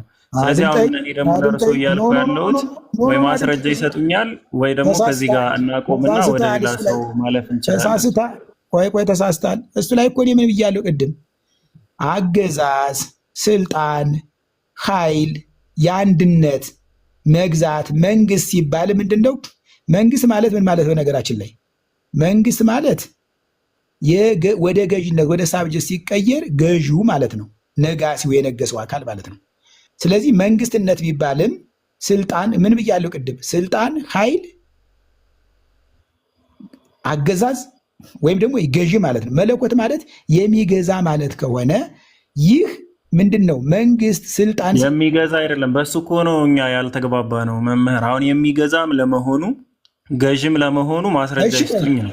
እንግዲህ አስቆይ አንተ ግዛት ለመሆኑ እኮ ነው ያው ማስረጃ ምን? አይ በቃ መምህር በቃ ይቅርታ ያርጉልኝና እርሶ ሀሳቦን አስቀምጡ።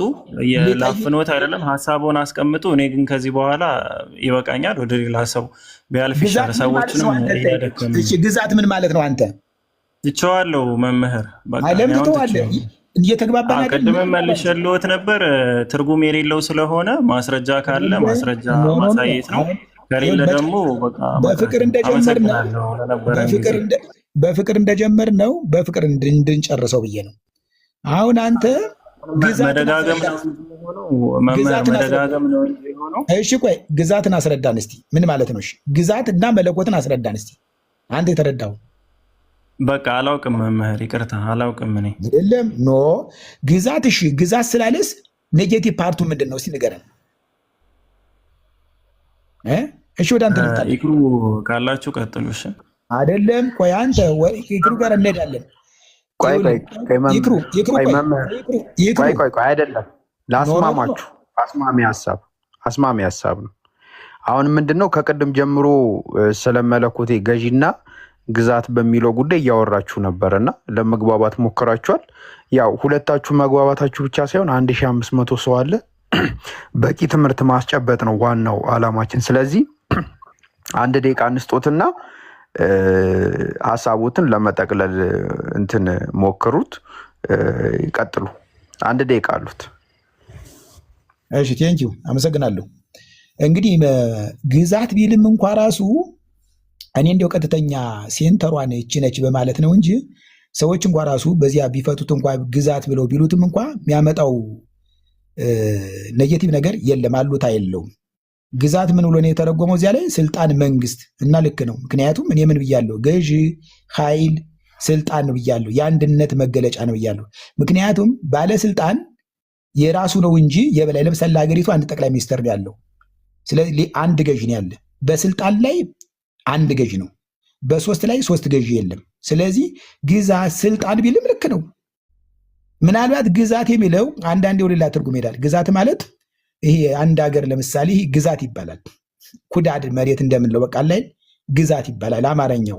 ወደ ሌላ እንዳይሄድ ብዬ ነው እንጂ እንደዚያም አድርጎ እኮ ከተረጎመው እንዲሁም እኔ እኮ ግዛት ያችን ብቻ ያስቀመጠ መስሎኝ ነው እንጂ መንግስት ስልጣን ካለው ልክ ነው። ምክንያቱም ልክ ነዋ። ይህም ያለያይ አይደለም። ስልጣን የአንድነት ነው። አገዛዝ የአንድነት ነው። ገዥነት። እሺ መምህር፣ እሺ የእርሶን ሀሳብ እንትን ብለናል። እውነተኛው አለክ? እውነተኛው አመሰግናለሁ። ለማንኛውም ስለጋበዛችሁ አመሰግናለሁ። ቆይ አይ መምህር፣ ለእርሶ ጥያቄ ያለው ሰው አለ ከእርሶ ቤተ እምነት ኦርቶዶክስ። እሺ ቀጥሉ። እውነተኛ መምህር፣ መለኮት ማለት ገዢ ነው ማለት ነው ብለዋል እና ቆይ አንተ እንተና ነህ እንዴ? ቆይ እሱ የኔ ቤት እምነት አይደለም። እንዴት ነው? ከየት አውቀህ ነው? እንተና ይክሩ የኔ መሆኑን በምን አውቀህ ነው? መጀመሪያ ይክሩን ነው የምጠይቅ። ይቅርታ ቶሎ መልስልኝ። ኦርቶዶክስ እንደሆነ ነው የማውቀው። አይደለም። ኦኬ ኦርቶዶክስ አይደለም። እሺ አይደለም። ካልሆነ በቃ ጨርሱ፣ ችግር የለውም። ተስማሙ። እኔ ኦርቶዶክስ ነኝ ነው እሱ ራሱ በውስጥ መስመር ተገናኝተን ለመምከር ሞክሬ ነበር። ራሱ እውነተኛው ምንድነው? ሃይማኖት አይቀባጥሩ፣ ዝም ብሎ የተጠየቁትን ይመልሱ። ገዢ ማለት ነው ብለዋል አይደል? መለኮት ማለት ይኸውልህ እስክሪንሻት እኮ አድርጌ አስቀምጨዋለሁኝ። ለምን የተናገረውን ነገር አብ ገዢ ነው አይደለም? የተጠየቁትን መልሱ። 3 አምላክ አዳምጠኝ። 3 አምላክ ብለህ አብ ገዢ ነው አይደለም ወይ? ዘወር በል 3 አምላክ ከምትል ጋር አላወራም። ሌላ ሰው አምጣ። ይክሩ አብ ገዢ ነው አይደለም? ለአንተ አልመልስም። 3 አምላክ ብለህ የምታምን ሰው ጋር ገዢ ነው ካሉማ 3 ገዢ መኖሩ ይታወቅቦታል። ስለዚህ በቃ ፈርተው መንበርከት ወሬ ስለወራ ነው። ይክሩ ልቅ ስለካዱ ሌላ ሰው ካለ ቆይ አንዴ መምህርም ቆይ አንዴ። አሁን እውነተኛው ምንድነው መሰለ? በስነ ስርዓት አክብረ ለማዋራት ሞክር። መምህር እንደመሆናቸው መጠን ማለት ነው። አምላጫቸው ኦርቶዶክስ አይደለም። ቆይ አይደለም፣ እረፍ። ፖለቲካ ተሰውለት ይቅርታ ራሳቸው ነው ፖለቲካ ያሰሩት። ቆይ እሺ፣ እውነተኛው ቆይ አንዴ መምህር ላወራቸው ብቻ ራሳቸው ነው። ወይ እሺ፣ እንዲያውም ቆይ ስክሪንሻት አድርጌ የመከሩትኝ ምክር ልክላለሁ። 3 ምንድነው? 3 አምላክ ነው የሚያምን እኮ አንድ አምላክ እንደሆነ አንድ አምላክ የሆኑ ሶስት አምላኮች አሉ። አሁን ነው ማስረዳ እንዴ? አስረድቼ ጨርሼ ሶስት አምላኮች አሉ፣ ሶስት ገዢዎች አሉ። አንድ በስልጣን አንድ የሆኑ ሶስት ገዢዎች አሉ። ተመልከት። እንግዲህ እንደዛ ነው። ነው እንግዲህ ኢክሩ አውራ የምትለኝ ያንተ ወገን ነው የምትለኝ። አንድ የሆኑ ሶስት ባለስልጣኖች ነው ያሉት እንጂ በቃ ሁለት የተለያዩ ኦርቶዶክሶች ናቸው። ኧረ በሕግ አምላክ ኢክሩ ኦርቶዶክስ አይደሉም ተው እንጂ። እሺ እሱ ምንድነው ሃይማኖቱ? ኦርቶዶክስ ነኝ እያለ እኮ ነው። እውነተኛ ኦርቶዶክስ ነው ስላለ ነው እንዴ? ኦኬ እሺ ኦርቶዶክስ አይደለም ሊቅነን ብለው እኮ ስላሴን እኮ ከመጽሐፍ ቅዱስ የፋቁ ናቸው እኮ።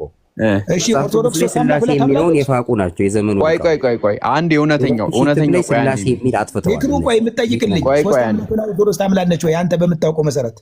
እኔ አያምንም ኦርቶዶክስ እኮ በቃ እሱን ነው የምትለኝ። እንደዚያ ነው። እሺ ስለዚህ መምህር መልሱት። ልጁ አይበክለን ብዬ ነው ስንግባባ ቆይተን።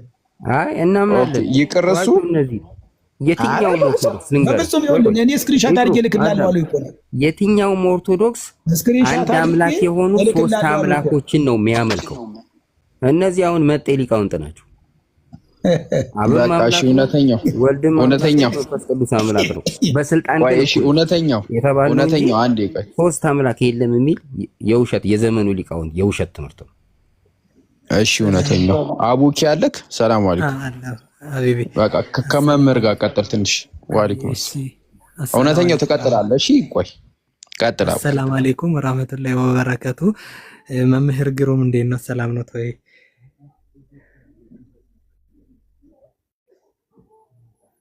እሰማለሁ ጀማ። ቆይ ፖዝ ናቸው እስኪመለሱ ጠብቃቸው። ኦኬ እሺ ታብታቡን አንዴ 4 ሚሊዮን እናስገባው። ፒኬ ጋር እየገባችሁ ኮፒ ሊንክ አድርጉ። ፋሩቅም ቪዲዮ ለቋል። ፋሩቅ ሰላም አለይኩም። እስቲ ቪዲዮውን ስለ ቪዲዮ ነገራችሁ ኮፒ ሊንክ እንዳያረጉልኝ። አይ ሰላም አለይኩም ወራህመቱላሂ ወበረካቱ። ጃ ወአለይኩም ሰላም ሰላም አለይኩም ሰላም። ጃ እዚህ ያላችሁ አይ ቲንክ ድምጼ በጣም ይገባል። ለዛ ነው ድምጼ 1600 ሰዎች በጣም እጅግ በጣም ወሳኝ ቪዲዮ ነው የፖስትኩትና ያው ይጥሪ ያቀረብኩት ቁርአን ነው ወይስ መጽሐፍ ቅዱስ ይጠበቀው የሚል ነው ይጥሪ ያቀረብኩት ወሳኝ ቪዲዮ ነው።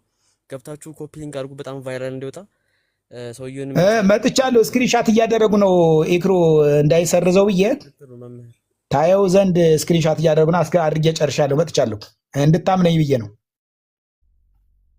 በቃ ችግር የለውም። ካልፈለጉ እኮ አይቻልም። በቃ ከሌላ ሰው ጋር ይቀጥሉ። ችግር የለውም። እንዲያው ሞር ታማኝነት ይኖር ዘንድ ነው።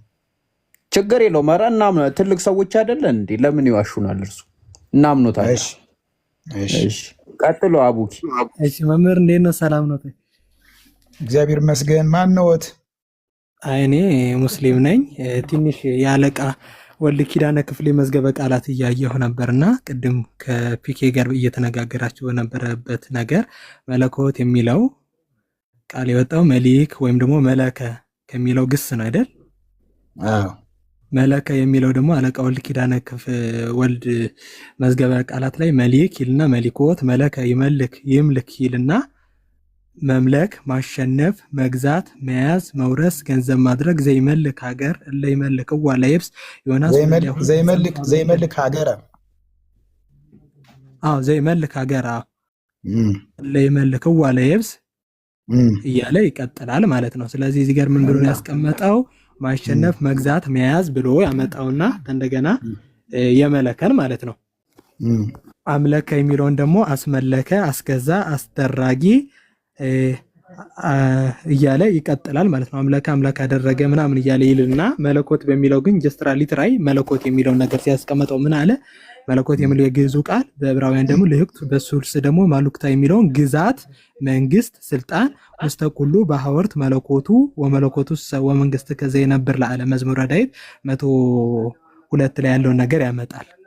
እዚህ ጋር መለኮት ብለው ሊትራሊ የወሰዱት ነገር ምንድነው? ግዛት መንግስት ስልጣን የሚለውን ነገር ወሰዱት። መለከ በሚለው ግን እርሶ ባሉት ግዛት የሚለውን ገዢነትን ያመጣና መለኮት የሚለውን ጀስት ሊትራል ሲተረጉሙት ምን አሉ?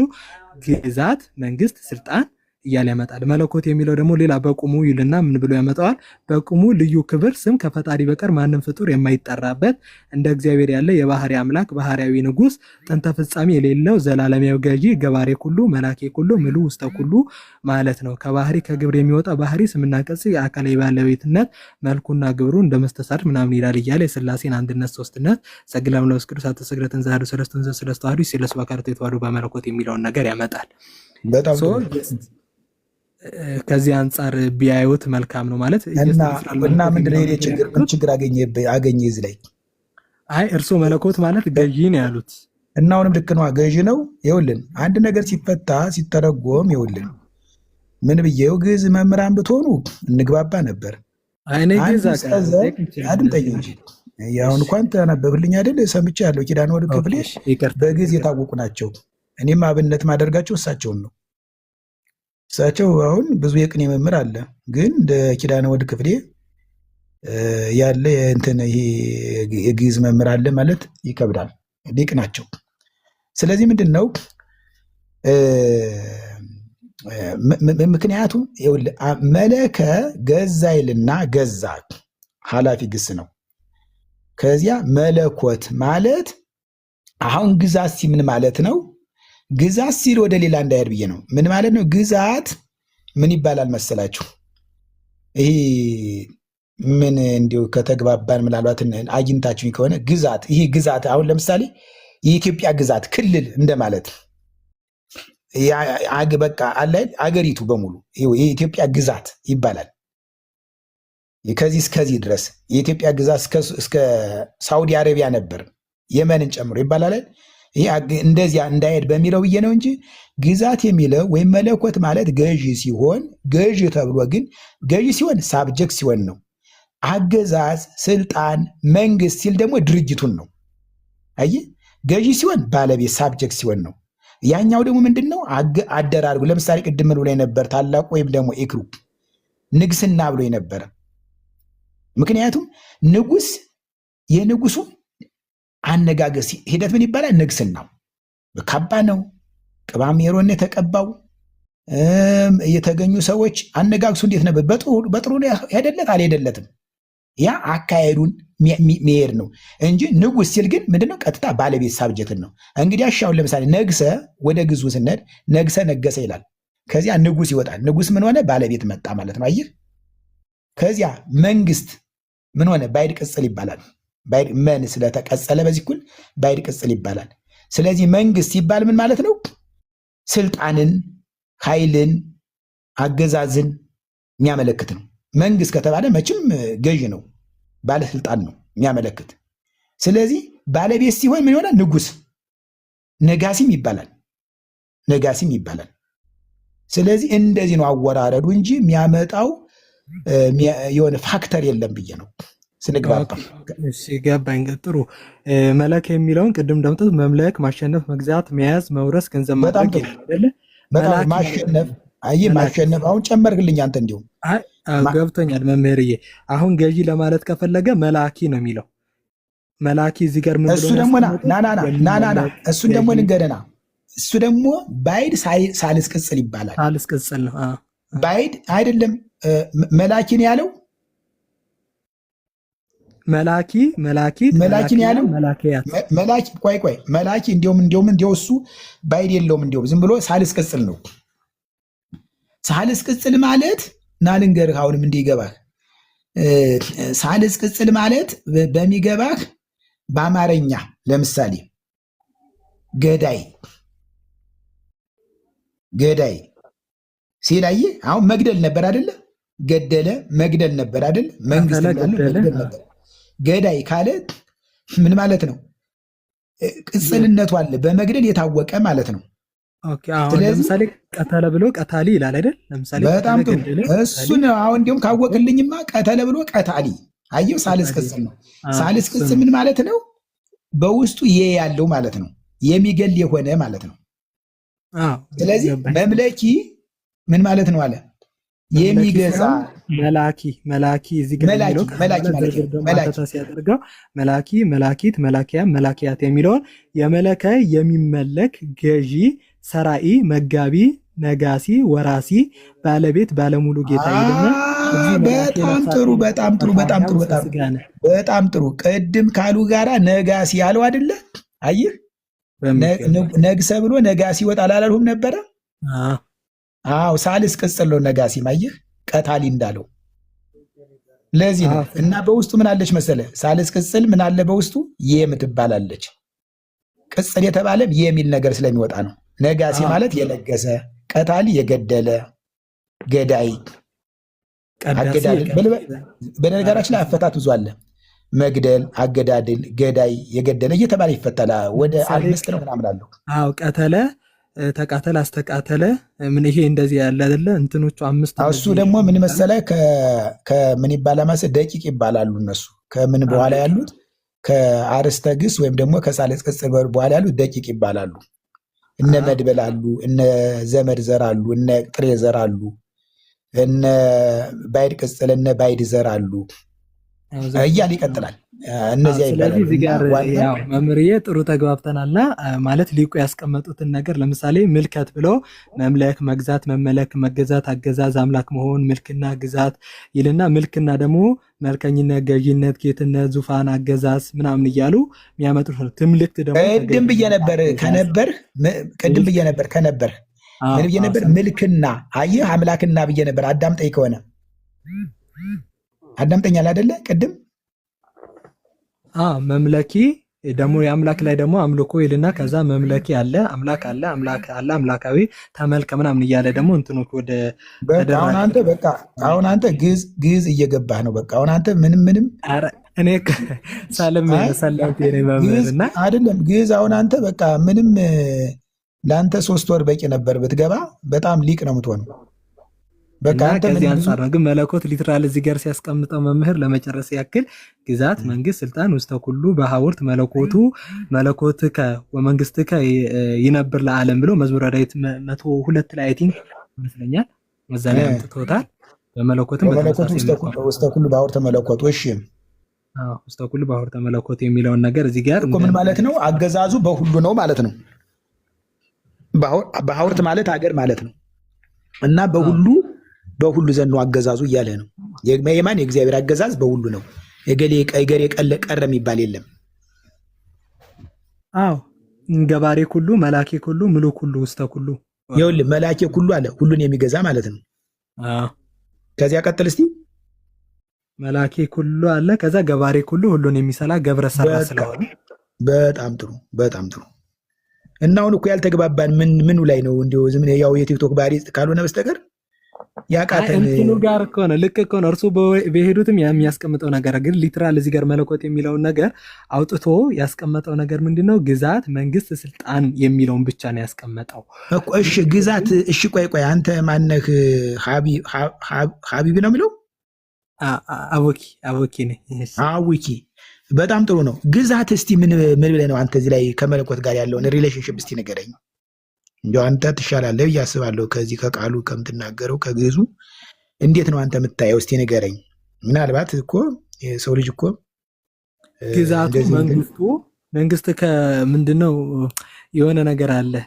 መንግስት ዘለኩሉ ዓለም እንኩና መንግስት ከሰ መንግስት ዘለኩሉ ዓለም ወመኮናኒ ከኒ ለትውልድ የሚለውን ማለት ነው። እሺ በቃ በተመሳሳይ መልኩ ይሄ ቅድም ያየነው ነገር ገባሬ ኩሉ መላይ ኩሉ ያልነው ነገር አለ አይደለ? ዘላለማዊ ፍጻሜ የሌለው መንግስቱ ከጥንት ጀምሮ ፍጻሜ የሌለው ዘላለማዊ ገዢ ገባሬ ኩሉ መላይ ኩሉ የሚለውን ነው የሚያስይዘው ነው እያልን ያለ ነው። እሺ አቡኪ ትንሽ በልልን ውስዋስ ውስጥ ከተትከንና ጸጥ አልኩድ ትንሽ ሂድበት። ይክሩ እየሰማ ነበር፣ ኔትወርክ ይዞ ነበረ። አረ በደም እየሰማው ነው። ዲያቆን ነበር እኮ አቡኪ። ታዲያ እንዴት አድርጋችሁ ወሰዳችሁት? ይመጣል አሁን ይመጣል። እኔም ኦርቶዶክስ ነበርኩ። አሁን አብዛኛው እኮ እዚህ የሰለመን ያሉ ምን ነው ምን ነክቷችሁ ነው? ያው የነካንን እኮ እያወራን ነው። አቡኪ ትንሽ ሂድበትና እንቀጥላለን በሰፊው። እርሶም አይጥፉት ደንበኛ የነካንን እየተናገርን በሉ ይኸውልህ ኢክሩ ማን ነው? ኢክሩ ነህ? እውነት ከሆነ ማለት ነው እንደዚህ ያልክኝ የጌታ መምጫው ስለደረሰ በክብር እንድትቆም ወደ ድሮ በንስሐ ምክንያቱም መጻሕፍት የሚሉት ነገር በጋድ እያየነው ነው። ለምን እንዲያው በአካል አዲስ አበባ ከሆናችሁ በአካልም እኔ ችግር የለብኝም፣ ልንገናኝ እንችላለን። ለምሳሌ አሁን አንድ ጴንጤ ቀጥሮኛል፣ ዶክተር ነው። በቃ ምን ችግር አለ? ትወያያለህ፣ ካልተግባባት ትለያያለህ። የተማረ ሰው እንደዚህ ነው። ስለዚህ እኔ እንዲያው አሁን አዲስ አበባ ምናልባት ከሆናችሁ እኔ ባላቅም አዲስ አበባ ነኝ፣ ወደዚህ የሆነ ዩኒቨርሲቲ አስተምራለሁ። ዊካን መገናኘት ይችላል። እኛም መምህር ልናስተምር መተን የቀረ ነው። ጊዜው ከፍቷል ብለን ልናስተምራቸው መተን እዚህ ቀባረው አቡኪ ኧረ ትንሽ ቀጥልልና ከመምህር ጋር ትቀጥላላችሁ። እና ለማንኛውም የጌታ መምጫ ስለደረሰ አስቡበት ብዬ ነው። ቆይ እሺ መምህር ቆይ አንዴ አቡኪ ቀጥል። አየና ከዚህ አንጻር ነው የምንረዳው። ምልከት፣ መምለክ፣ መግዛት፣ መመለኮት፣ ምልክና፣ መልክነት፣ ገዥነት፣ ጌትነት፣ ትምልክት፣ ተገዥነት፣ አገዛዝ እያለ ለምሳሌ ውፃኢኮሙ ለእስራኤል ወእምትእግርተ ፈርዖን የሚለውን ነገር ማለት ነው። ከፈርዖን አገዛዝ ወይም ደግሞ ግዛትነት አወጣዋቸው።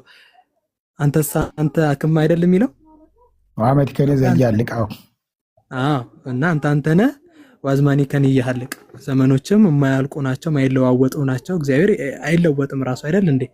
ራሱ ማለት ነው። በቀዳሚ እግዚአብሔር ገብረ እግዚአብሔር ሰማይና ምድርን ፈጠረ። ቃል እግዚአብሔር ይመትርነደ እሳት ወያድረቅልቁ ለሐቅለ ቃዲስ ነው አይደል የሚለው መዝሙረ ዳዊት ላይ የሰኞው ላይ ካልተሳሳት። እሺ በጣም ጥሩ። ከተሳሳት ካርሙኝ መምህር። አይ ግዴ ነው ገርሞኝ ነው እንጂ በእውነትም ዲያቆን ነበር። እሺ ቀጥል። እና እሱን ለማለት ነው። ያው ኩሉ አይምሮ ሰናይ ግበሩ አይደል የሚለው መምህር። ወይ ታምር! አሁን አንተን የመሰለ ሰው በልበል እናወራለን፣ በውስጥ መስመር እንጻጻፋለን። እነ ይክሩ ቅር እንዳይላቸው እንጂ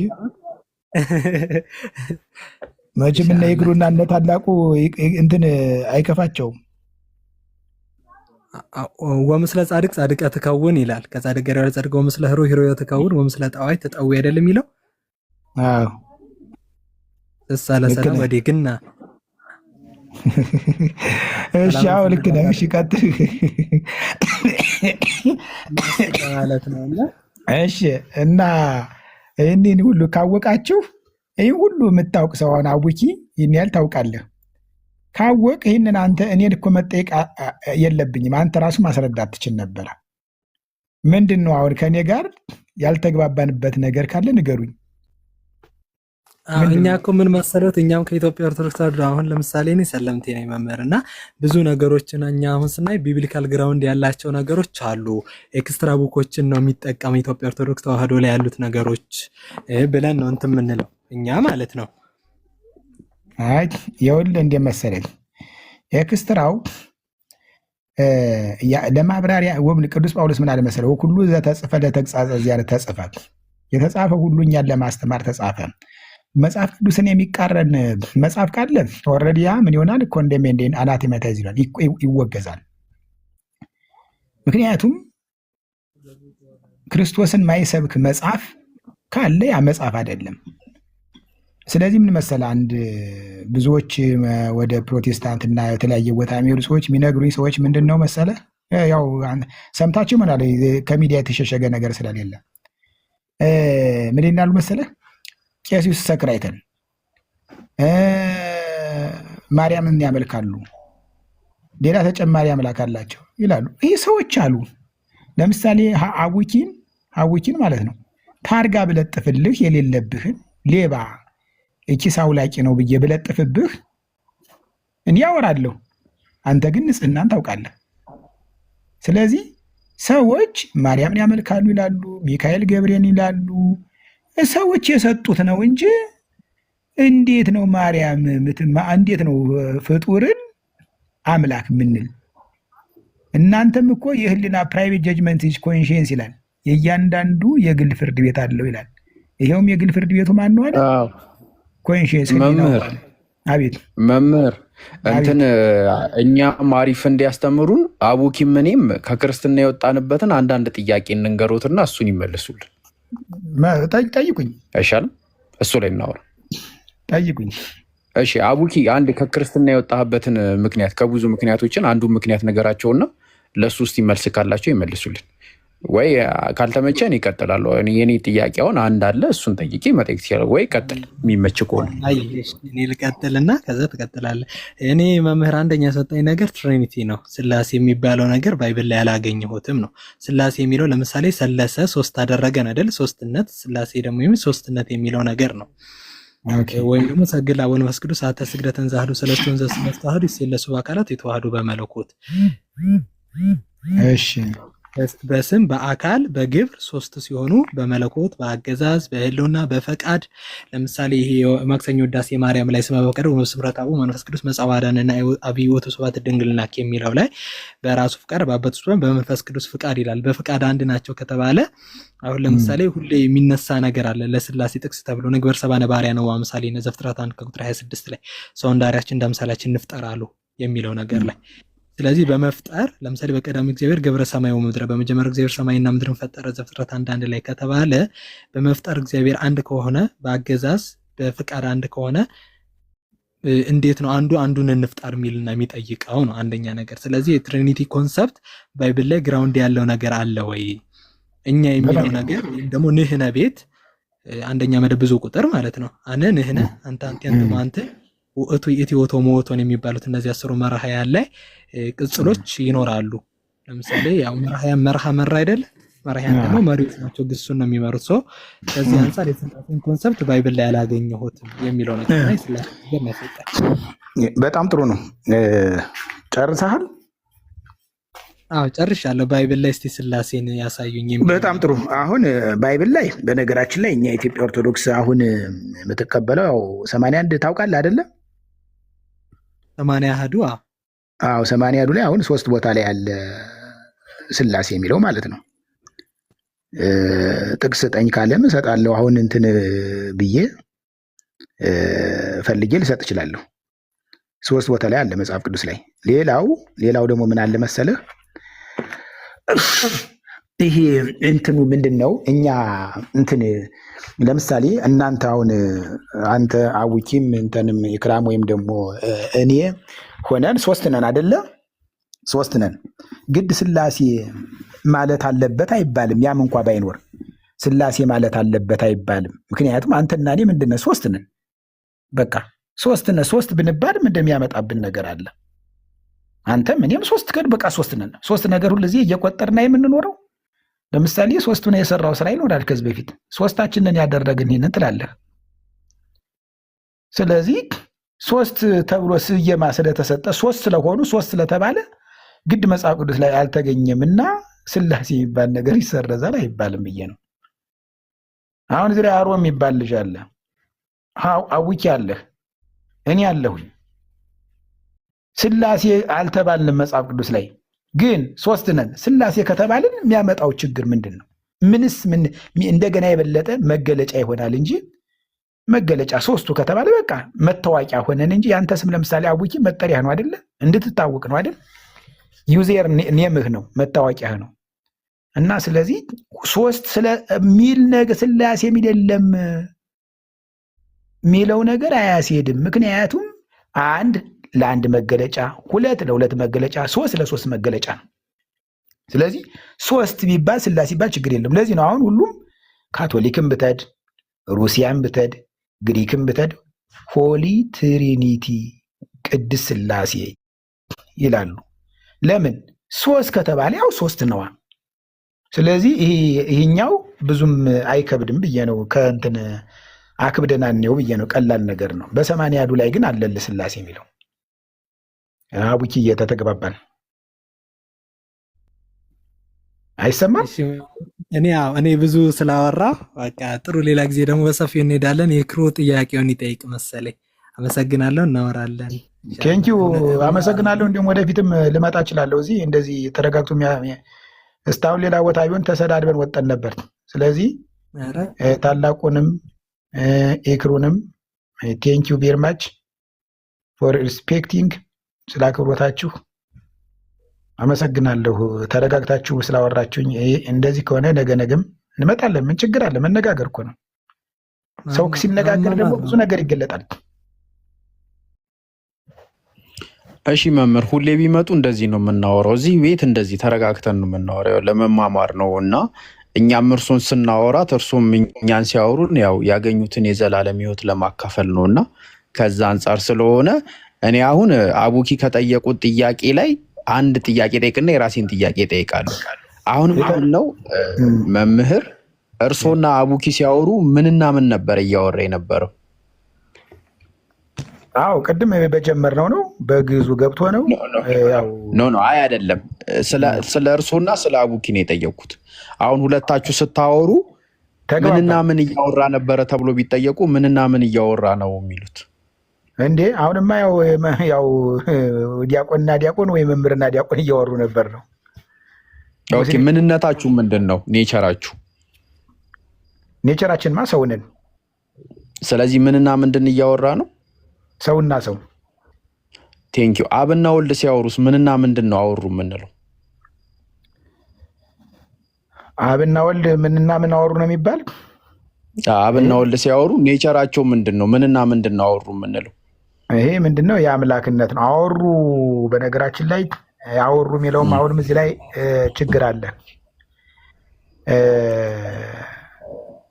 ምንድን ነው? በተለየ አካል ሲሆን አሁን ለምሳሌ በዮርዳኖስ ምናምን ተገልጾ እንደዚህ አብ ከሰማይ ቃል መጣ፣ ይሄኛው ግን በለበሰው ስጋ ነው። ግን ያ ቃልም ይላል በህልውና አለበት ይላል። የወልድ ቃል ራሱ እዚያ ውስጥ ህልውና አለበት ይላል።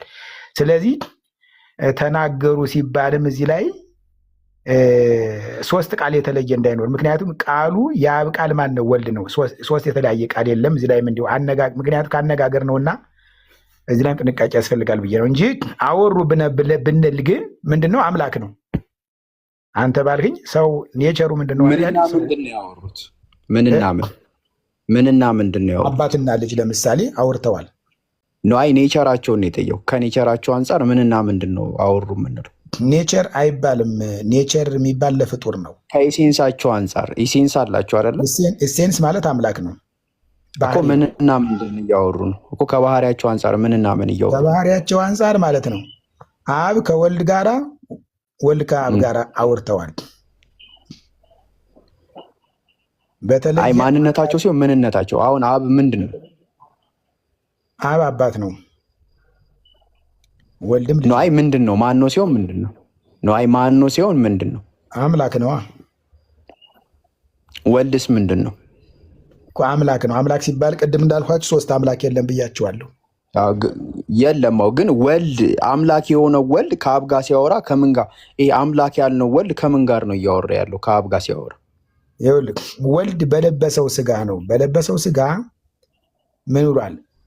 በቃ ችግር የለውም። በቃ መምህር በሰፊው ሌላ ቀን እናወራዋለን በእስክሪብቶ እየጻፍን። ችግር የለም። እሺ የእኔን ጥያቄ አንደኛ እኔ ከክርስትና የወጣሁበት ምክንያቴ ከብዙ ምክንያቶች አንዴ ምንም ባላደረግኩት ነገር የተረገመ ማንነትን መውረሴ፣ ይሄ ምንም ባላጠፋሁት ነገር በግዴታ ማለት ነፃ ፍቃድ የለኝም ንጹሕ ሁኜ መፈጠር፣ ይሄኛው አንዱ ጥያቄ ነው። ክርስትና ላይ ምንም ባልተሳተፍኩበት ምንም በማላውቀው ነገር የተረገምኩኝ መፈጠሬ ነው። ይሄኛው እንዴት ያዩታል? ምን ማን ነው አልገባኝም። ምን ማን ረገመህ? አልገባኝም። ያ በአዳምና በሔዋን ምክንያት የሰው ልጅ ሁሉ ተረግሞ አይደለም ሞቶ አይደለም? ይኸውልህ እሱ ደግሞ ሌላ ነገር ነው። አሁንም ባህሪ እኔ አሁን ምን አገባኝ? ምንም ባላጠፋሁት ነገር ለምንድን ነው እግዚአብሔር እንደዛ አድርጎ የሚፈጥረኝ? አድምጠኝ። ባህሪ የሚባል አለ። እሺ ዛሬ እንሄድበት ካል ይቻላል፣ ግን ሰዓት መሄድ ከሆነ በቃ ችግር ሌላ ቀን በሰፊው እናወራለን። በቃ አንዳንድ ርዕስ እያያዝን ርዕስ እናያዝበትና እሺ ልክ ነህ። አሁን አንተ ጥያቄ ገብቶኛል። ምክንያቱም የበደለው በለስን የበላ አዳምና ሔዋን የበሉ እኔ ምንድን ነኝ ነው? አዎ ምንም ባላረኩት ነገር ለምንድን ነው የምረገመው ነው? ምን አገባኝ? ገብቶኛል ያልከው። ስለዚህ ያዝልኝ ቀጠሮ ነው ያዘፋኝ። ያዝልኝ ቀጠሮ። እኛ እዚህ በጌታ ነን፣ ዘፈን አይፈቀድልንም። እንዲህ የሚሉ ሰዎች እዛ ስማ ይክሩ እንዲያው መቼም ነገር ስለወለደ ነው እንጂ እንደዚያ ማለት አይደለም። መቼም ይገባሃል። ኧረ ይገብቶኛል። ለጨዋታው ድምቀት ነው። ስለዚህ እና መምህር በቃ እናድክሞት። አመሰግናለሁ። አደራ ምሎት ምንድነው እኛ ኦልሬዲ ከክርስትና ወተን እስልምናን ተቀበልናል። ግን ያው ከክርስትና ለመውጣት ዳርዳር እያለ ያለው እውነተኛው ነው። እሱን ለመመለስ ይሞክሩ። እንግዲህ ያው እየሸሹት ስላሉ ባይሸሹት ማለት ነው። እኔ መዋራ ጣፈጣችሁም አልጣፈጣችሁም ገባችሁም አልገባችሁም ከእናንተ ጋር አወራለሁ። እኔ ደግሞ ወደ ተቀደሰ እነዚህ ስላሴን አስካጂዎች እኔን ወደ ተቀደሰችቱ እምነት እንድትመጡ ነው። ራሱ ስላሴን የሚያስክድ ነው ይሄ ሰውዬ። እዛ ላይ ነኝ ያለሁት እንጂ ክርስትና ለውጣ ይክሩ። በጣም አመሰግናለሁ። ራሱ ስላሴን ሳያውቅ አዋቂ ነኝ ብሎ የሚያደናቁሩ ይቅርታሽ፣ እውነተኛው ሚዩት ላድርግ። በነገራችን ላይ እኛ ሙስሊሞች ነን። አንቱ እያልን ነው እያወራናቸው ያለን መምህር ስለሆኑ ማለት ነው። ስለዚህ አንተም ደግሞ አንቱ እያልክ ብታወራቸው ደስ ይለናል። አንደኛ ምንም በስርዓት ነው እያወሩ ያሉት። አንቱ የምትለው እኮ ኦርቶዶክስነትን ሲያከብር ነው እኮ መጀመሪያ። ምንም ይሁን ምንም በእድሜ ራሱ ሰው አንቱ ይባላል አይደለም? ብዙ ነገር የተማረ ሰው ሆኖ ይቅርና ማለት ነው። በእድሜ ራሱ አንቱ ይባላል። የእሱን ታርጋ የሰጠው ቤተክርስቲያንስ ለእኔም ቤተክርስቲያን የሰጠችን አይደል? አንድ የእውነተኛው እሱ ተነስቶ እዚህ ኦርቶዶክስነት ልንጠቅ አይችልም እኮ ገባ? ኧረ ተው አንዴ። ስለዚህ አንተ ሲል አንተ ብለህ ታወራዋለህ ማለት ነው። ጥሩ እሺ። እግዚአብሔር ይስጥልኝ ወንድሞች፣ አመሰግናለሁ። መልካም አዳር ይሁንላችሁ። ወዳችኋለሁ፣ አከብራችኋለሁ። እሺ፣ እኔም የግሌ ልናገርና ማለት ነው መምህር ይቀጥል። እኔ መምህር ነኝ። እንትኔን ማስተሰርተፊኬት ያሳያለሁ። ይቅርታሽ፣ እውነተኛው እርስዎንም አንቱ እያልኩ አወራለሁ። ይቅርታሽ። ለማንኛውም መምህር አንዴ ከመውጣቱ በፊት እኔ ለምን ግዛት ላይ ሙጭጭ እንዳልኩ አንድ ነገር ልናገርና ይወጣሉ። እንግዲህ እኛ ሙስሊሞችን እንዳልነው አላህ ሱብሓነሁ ወተዓላ በቁርአን ላይ ምን ይላል? ሱረቱል አንዓም ምዕራፍ 6 ቁጥር 75 ላይ እንደዚሁም ኢብራሂምን እንዲያውቅና ከአረጋጋጮቹም ይሆን ዘንድ የሰማያትንና የምድርን መለኮት አሳየነው ይላል። የሰማያትና የምድርን መለኮት አሳየነው። መለኮት ማለት በአረብኛውም መለኮት ነው ቃሉ፣ ግዛት ማለት ነው። ታዲያ የዚህ ግዛት ገዢ ወይም የዚህ ግዛት ባለቤት የሆነው ማን ነው? ስንት አካል ነው የሚለው ያ ስለሆነ ማወቁ ትልቁ ነገር። አላህ ሱብሓነሁ ወተዓላ አሁንም በሱራ 23 ቁጥር 88 ላይ ቁል መን ቢየዲሂ መለኩቱ ኩሊ ሸይኢን ወሁወ ዩጂሩ ወላ ዩጃሩ ዐለይሂ ኢንኩንቱም ተዕለሙን ይላል። የነገሩ ሁሉ ግዛት በእጁ የሆነ እርሱ የሚጠብቅ በእርሱ ላይ የማይጠበቅ ማን ነው? በእርሱ ላይ የማይጠበቅ ማን ነው? የምታውቁ እንደሆናችሁ መልሱልኝ በላቸው። በእርግጥ አላህ ነው ይሉሃል። ታዲያ እንዴት ትታለላላችሁ ይላል። ስለዚህ አንድ ግዛት ነው ያለ። አላህ ሱብሓነሁ ወተዓላ ያንን ግዛትም ሙሉ በሙሉ ባይሆንም ለኢብራሂም አሳይቶት ነበር። የዛ ግዛት ደግሞ ገዢው አንድ ፐርሰን የሆነ አንድ አካል የሆነ አላህ ሱብሓነሁ ወተዓላ አንድ ገዢ አንድ አምላክ ብቻ ነው ያለ። ስለዚህ እኔ ግዛትና ገዢን መነጣጠር ያለብን ግዛት በግዛት አንድ ናቸው ቢሉ እርሶ ምንም ተቃውሞ የለኝም። በግዛት አንድ የሆኑ ሶስት ገዢዎች ማለት ነው። ሌላ የተለየ ትርጉም ሊኖረው አይችልም። በዚህ ዙሪያም እንድናወራም ከፈለጉ ችግር የለውም፣ ወደፊት ማውራት እንችላለን ማለት ነው። ስለነበረን ጊዜ አመሰግናለሁ መምህር።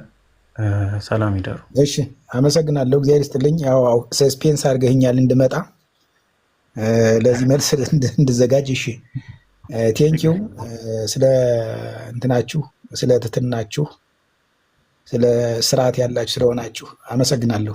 ሰው ልጅ መጀመሪያ መቅደም ያለበት ብዙ ነገር ከማውራት ስርዓት። በነገራችን ላይ ወንድሞቼ የምነግራችሁ ሰው የሚረገመው ከቃሉ ነው ይላል መጽሐፍ ቅዱስ። እስመ እምቃልከ ትትኮነን ወእምቃልከ ትጸድቅ።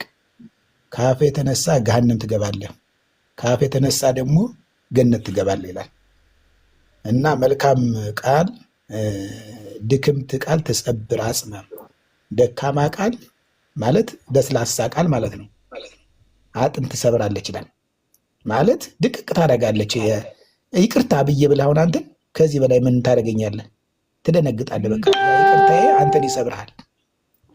ክፉ ልታደርግብኝ የነበረ ሁሉ ይቅርታ ተሳስቻለሁ ብዬ ብልህ አንተ ያን ጊዜ ኧረ እንዲህ ሲለኝ ብለህ ትሄዳለህ።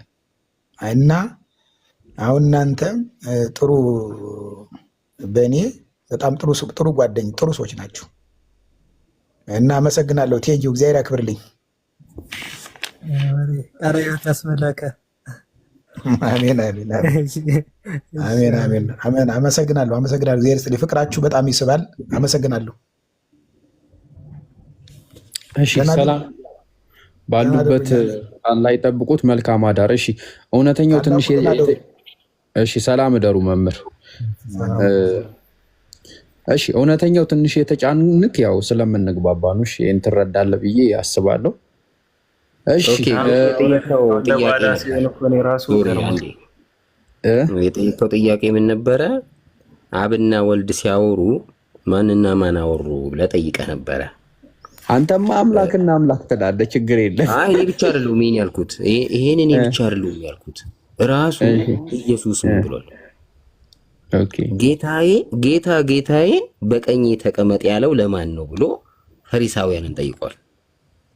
ኦኬ ልክ እንደዚህ ሰውዬ ስለዚህ በቃ አንተ ሶስት አምላክ ነው እንዳለ ችግር ሶስት አምላክ ነው እሱን ተው። እኔ ባይሆን ሶስት ገዢ ሶስት ጌታ ይኸውልህ ኢየሱስ ራሱ ጌታዬን በቀኜ ተቀመጥ አለው ተብሎ የተነገረው ለማን ነው ብሎ ጠየቃቸው እኮ ፈሪሳውያንን፣ የዘመኑ ካህናት ማለት ነው በዛ ዘመን። አሁን ይሄንን ጥያቄ አልመለሱም እነዛ። የአሁኖቹም አምላክን ነው ወይ ሂድና ተወለደ ያለው ብሎ ስጠይቃቸው መልስ የላቸውም። አየህ፣ ከዛ አንተ ኦርቶዶክስ አይደለህም ብሎ አንተን ማየም ሊያረግ ስለሚሞክራ፣ ስለዚህ በራሱ ምላስ ራሱን ትይዘውና ታዳሚው እሺ አንተ ስንት አምላክ አለ ብለህ ነው የምታምነው? እውነተኛው ሶስት አምላክ አንድ አምላክ የሆነ አንድ አምላክ የሆኑ ሶስት አምላኮች አሉ። በስልጣን እኩል የሆኑ የተባልነው እንጂ ሶስት አምላኮች የሉም አልተባሉም። ሰለላሁ ዐለይሂ ወሰለም ሐዲስ ላይ አልጀነቱ ላ የድኹሉሃ ኢላ ነፍሱ ሙስሊማ አሉ። ገነትን ሙስሊም ነፍስ እንጂ ሌላ ማንም አይገባባትም ብለው ተናገሩ ማለት ነው። አላህ በቁርአን ላይ ሙስሊሞች ወደ ገነት ይሄዳሉ እንዳለው፣ ነቢያችን ሰለላሁ ዐለይሂ ወሰለም ሙስሊም እንጂ ሌላ ማንም ገነትን አይገባባትም እንዳሉት፣ በመጽሐፍ ቅዱስ ላይ እግዚአብሔር ወይንም ነቢያቶች እግዚአብሔር ክርስቲያኖች ገነት ይገባሉ ያለበት ቦታ አለ ወይ? የለም።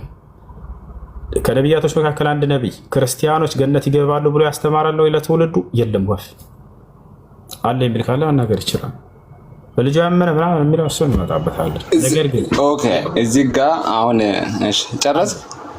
የእምነትን ባለቤቶች አንስቶ አላህ ቃል በቃል በቁርአን ላይ ሙስሊሞች ገነትን ይገባሉ እንዳለ፣ ልክ እንዲሁ ነብዩ ሰለላሁ ዐለይሂ ወሰለም ሙስሊሞች ገነትን ይገባሉ ብለው እንደተናገሩ ክርስቲያኖች ገነት ይገባሉ የሚል ተስፋለ በዛፍ ቅዱስ ላይ አምላክ እንደሆነ ነብያቸው ያስተማሩት ያላ ከለ።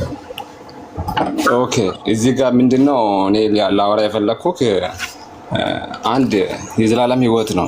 ዘላለም ህይወት ማለት ከእግዚአብሔር ጋር ገነት መግባት ነው። አሁን ምንድነው እዚህ ጋር የእስልምና ሃይማኖት አስተምሮት ምናልባት አንተ ላታውቀው ትችላለህ፣ አላውቅም። ፒለር 5 ፒለር የሚባለው ነገር አለ። ሄሎ ከአምስቱ ፒለር አንዱ ጥቁር ድንጋይ ነው። ሄሎ አይሰማም? ትኩረት አድርግና መልስ። እሺ ያነሳው ነገር አለ ሙስሊሞች ገነት ወይንም ዘላለም እኮ ከሱ ጋር እዛ ጋር ለማምጣት እኮ ነው። እዛ ለማምጣት ነው። አሁን እዛ ለማምጣት ነው።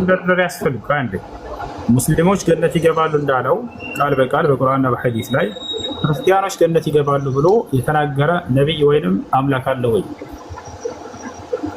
እሱን ላመጣልኝ ነው። እዚህ ጋር ምንድነው እኔ ሐሳቡን መጽሐፍ ቅዱስ ላይ ያለውን ለማምጣት እኮ ነው። መጽሐፍ ቅዱስ ላይ ያለው በልጁ አሁን ምንድነው አሁን ያንተን ሐሳብና በዚያ ትንታኔን ሳይሆን የምንፈልገው ልክ ቃል በቃል አላህ በቁርአን ላይ ነብዩ ሰለላሁ ዐለይሂ ወሰለም በሐዲስ ላይ ሙስሊሞች ገነት ይገባሉ እንዳሉት በመጽሐፍ ቅዱስ ላይ አምላክና ነብያቶች ክርስቲያኖች ገነት ይገባሉ የተናገሩበት ቃል አለ ወይ? አለ። አዎ እሱን ላመጣልህ እኮ ነው። አንድ ምንድነው አብ ካለ ምዕራፍና ቁጥሩን ንገረን።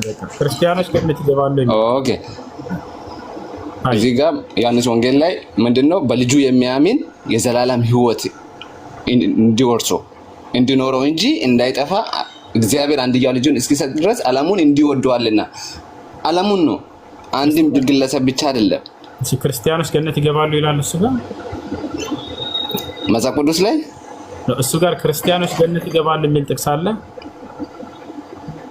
ጥቅስ እኮ አዎ 100% እኔ አሁን ጥቅሱን ላወጣልህ እችላለሁ። አሁን ምንድነው እኔ የጠየቅኩን ጥያቄ እንድትመልስልኝ ነው። ምንድነው አንድ ሐሰን አንድ አዳምጠኛ። እኔ አንተ ያው የጠየቅኩትን ጥያቄ እንድታብራራ እንግዲህ ዝም ብያለሁ። እኔም ደግሞ የሆነች ተረጋጋ ይወልህ ቅድም ጀምሬ ተናግሬያለሁ። እሺ አንድ ሰው ስለ እስልምና ጠይቆ መረዳት ከሆነ የሚፈልገው ችግር የለውም። ስለ እምነቱ እኔ አላነሳም፣ አይመለከተኝም። አነጻጸራችሁ ግን የግዴታ መነሳት አለበት። አነጻጸራችሁ በክርስትና ግን ብለህ ካነሳህ የዛኔ እኔ ልጠይቅ ነው የመጣሁት እንጂ መልስ አይደለም ወደሚለው እንደገና ትመለስ። እንደሱ ከሆነ ጠይቀህ ዝም ማለትና ማዳመጥ ነበር መልሱ።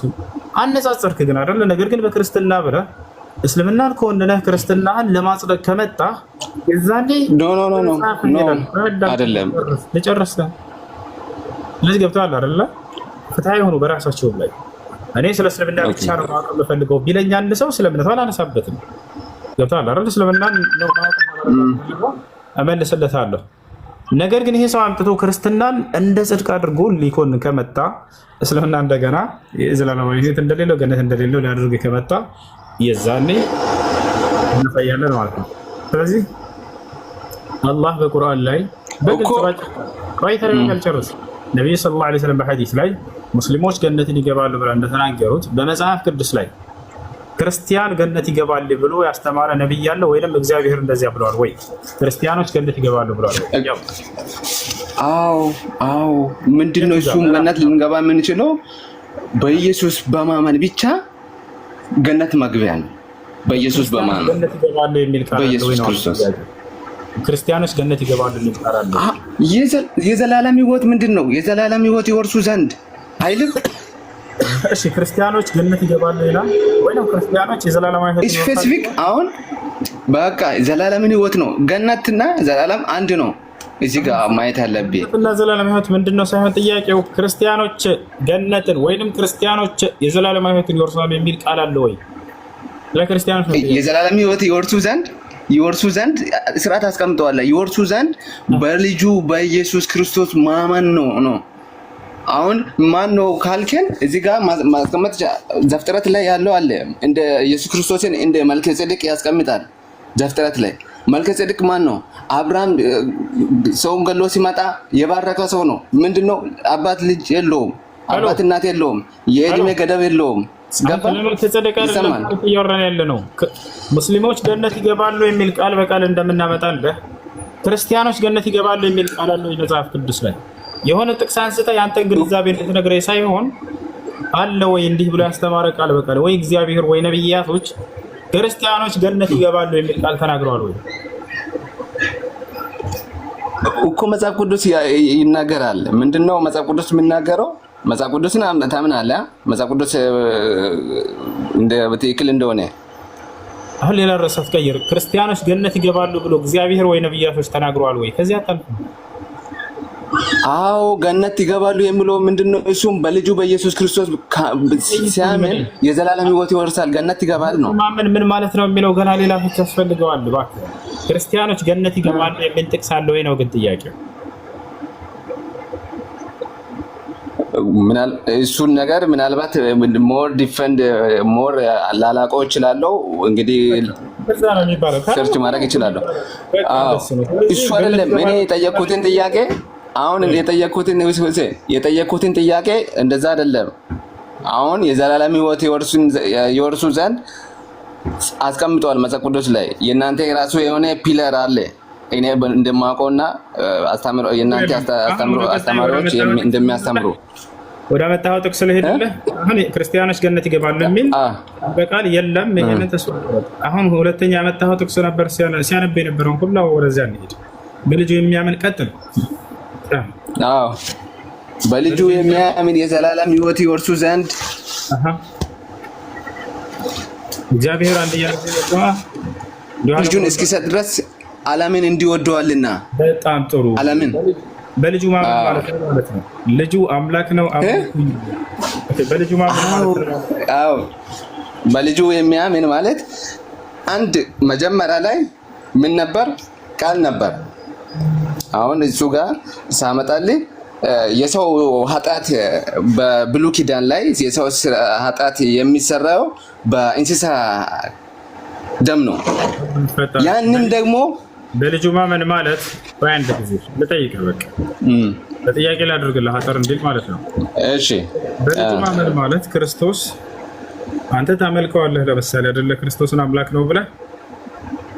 አዎ በጣም ጥሩ። ኢየሱስ ክርስቶስ ያላስተማረው ትምህርት ደግሞ የዘላለማዊ ሕይወትን ሊያስገኝ አይችልም። ክርስቶስ ያስተማረው ትምህርት ደግሞ የዘላለማዊ ሕይወትን ያስገኛል። ልክ ነኝ? እኔስ ተሳስቻለሁ?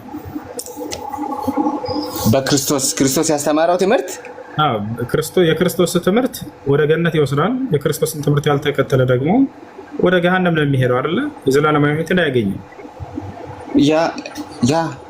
እንደሱ ከሆነ ኢየሱስ ክርስቶስ ካስተማረው መካከል እኔ አምላካችሁ ነኝና አምልኩኝ ወይንም ተገዙኝ ብሎ አስተምሯል። ካስተማረ ጥሩ፣ ካላስተማረ ግን እርሱን አምላክ ነው ብለህ ማምለክህ ወደ ገሃነም ወደ ሲኦል ነው እንጂ የሚወስደው የዘላለማዊ ሕይወትን አያሰጥህም። አሁን መልስ። ኢየሱስ ክርስቶስ ካስተማረው የኔ አምላካችሁን አምልኩኝ ብሏል። እዚህ ጋር አሁን ኢየሱስ ክርስቶስ ሲጠይቁት ጊዜ ጠየቁት፣ እኔም ማን ትሉኛላችሁ? ጴጥሮስ መልሶ እንዲህ አለ፣ አንተ የአምላክ ልጅ ነህ አለው። አምላክ ምንድነው? እሱ በስጋ ስላለ ነው። በመንፈስ አንድ ናቸው። አብና ወልድ መንፈስ ቅዱስ አንድ ናቸው። እኔ አምላካችሁ ነኝ አምልኩ ያስተማረበትን ጥቅስ ነው የተጠየቀው። ማገዝ ይቻላል እሱ አንድ እኔ አምላካችሁ ነኝ አምልኩኝ ብሎ ያስተማረበት ቦታ አለ ወይ? መጽሐፍ ቅዱስ ነው እኮ ልስጥህ። እኔ ንገር እኮ ምንድነው? እዚህ ጋር አምላክ ነው፣ እሱ አምላክ ነው። አምልኩኝ አንተ አምልክ ስላለ ነው እንደምታመልክለት። አምላክ ነው እሱ፣ ፍጹም አምላክ ነው፣ ፍጹም ሰው ነው። እኔ አምላካችሁ ነኝ አምልኩኝ ብሏል ወይ? አዎ አምላካችሁ ነኝ አስቀምጦታል። እንግዲህ አምላክ እንደሆነ መጽሐፍ ቅዱስ ላይ ማየት እንችላለን። ራዕይ ምዕራፍ 1 ላይ ያው አንድ ሰው እያወራ ለምን ጣልቃ ትገባላችሁ? በተራ ጠብቁ። ቢያንስ ለጓደኞቻችሁ ክብር ይኑራችሁ። ወይ እሱ እኔ ማውራት አልችልም፣ በቃ ታውራ አለ፣ ችግር የለም ማለት ታውራለህ። አንዱ ሲጨርስ ግን አይነቶች አላቸው። እሺ ኢየሱስ ክርስቶስ ሲያስተምር ጊዜ እኔ አምላካችሁ ነኝ አምልኩኝ ያለበት ቦታ አለ ወይ? አዎ እዚህ ጋር ራዕይ ላይ ማየት እንችላለን። ራዕይ 1:8 ላይ ምን ይላል? ያለውና የነበረው የሚመጣውም ሁሉንም የሚገዛ ጌታ አምላክን አልፋና ኦሜጋ እኔ ነኝ ይላል። ማን? ኢየሱስ ክርስቶስ። ያለውና የነበረው ኢየሱስ አይደለም መሰለኝ። አንዴ አዳምጥ። በመጀመሪያ ክርስቶስ እኔ አምላካችሁ ነኝ አምልኩኝ ያለበት ቦታ ነው የተባልከው። ክርስቶስ ሲያስተምር ጊዜ የተናገራቸው ቃላቶች በወንጌላት ላይ አንዲትም ቦታ ላይ እኔ አምላካችሁ ነኝ አምልኩኝ አላለም። ከዛ ወደ ራዕይ እንመጣለን፣ ችግር የለም። ስለዚህ ኢየሱስ ክርስቶስ አምልኩኝ ወይንም ተገዙኝ ያለበት ቦታ አለ። ወደ ራዕይ ላይ ሄድላለሁ፣ ችግር የለም እኮ እዚህ ጋር ያስቀምጣል። ይላል እያለ እየተናገረ ይላል የሚለው ማን ነው? ይላል የሚለው ማን ነው? ኢየሱስ ነው እየተናገረ። ጻፊ እኮ ነው እዚህ ጋር ዮሐንስ እኮ ነው የጻፈው። ዮሐንስ በመንፈስ ቅዱስ ተመርቶ ነው ይሄንን መጽሐፍ ቅዱስ እየጻፈ ያለ። በማመን እኔ ደግሞ ያልኩህ ኢየሱስ የተናገረበትን ነው እኮ። ኢየሱስ ያለውን እኮ ነው እዚህ ጋር የጻፈው። ይላል የሚለው ማን ነው? ዮሐንስ። ስለዚህ ዮሐንስ ነው እየተናገረ ያለው ማለት ነው። ለምን ያለውን ነው አይደለም። የቃሉ ባለቤት ማን ነው ሲጀምር? አንተ የቃሉ ባለቤት ማን መስሎህ? የቃሉ ባለቤት እግዚአብሔር ነው፣ አብ ነው አይደለ? አዎ። ስለዚህ እየተናገረ ያለው አብ ነው ማለት ነው። እናመሰግናለን።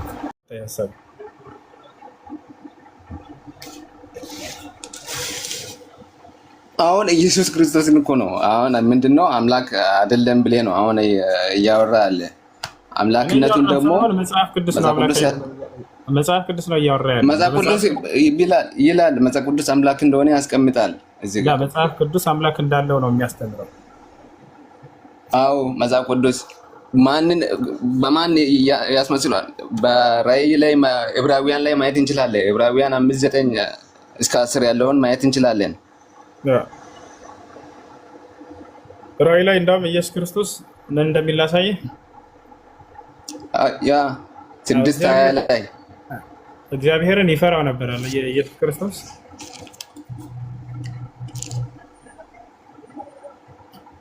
ኢየሱስ ክርስቶስ እግዚአብሔርን በጣም ይሰማል።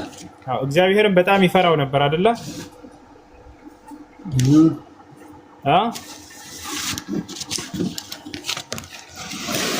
እሱ እግዚአብሔር እኮ ነው ወይ ይሰማል? አይደለም። ኢየሱስ ክርስቶስ ከእግዚአብሔር ሰምቶ የሚናገር ነው እንጂ እኔ እግዚአብሔር ነኝ ብሎ አያውቅም ኢየሱስ ክርስቶስ። እሺ ይሄን ነው ማለት ነው። ዮሐንስ ወንጌል ምዕራፍ እሺ እዚህ ጋር ያስቀመጠው እኔ ከእግዚአብሔር የሰማሁትን እውነት የምነግራችሁ ሰው ነኝ። ከእግዚአብሔር የሰማሁትን የምነግራችሁ ሰው ነኝ። በሰውነቱ ነው ይሄ በሰውነቱ ነው። ለእኔ በሰውነቴ ነው ይሄን ያልኩት ብሎ አልተናገረም ኢየሱስ። በሰውነቴ በመለኮቴ ብሎ አንዲት ቦታ ላይ አልከፋፈለም። ይሄም የቤተ ክርስቲያን አንዲት ማስረጃ ያላቸው ቤተ ክርስቲያኖች ወላሂ ነው ወረስተት መንገድ ወደ ሰው ነው እየመሯቸው ያሉ። ይሄ ለሰውነቱ ነው ይሄ ለመለኮቱ ነው እያሉ ሰው አንዲት ቦታ ላይ ግን ክርስቶስ ይሄን የምናገረው በስጋዬ ይሄን በመለኮቴ ብሎ የተናገረበት ቦታ የለም። ወፍ እሺ ከላይ ክርስቲያን አለች መሰለኝ ታግዘኝ። እሺ ትንሽ ደቂቃ ብላ ውሃ እየጠጣ ሰላም እንዴት ነሽ?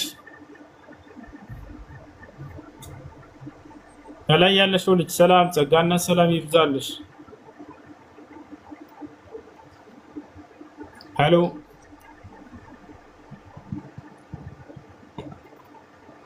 ሄሎ እሺ ጆቢራ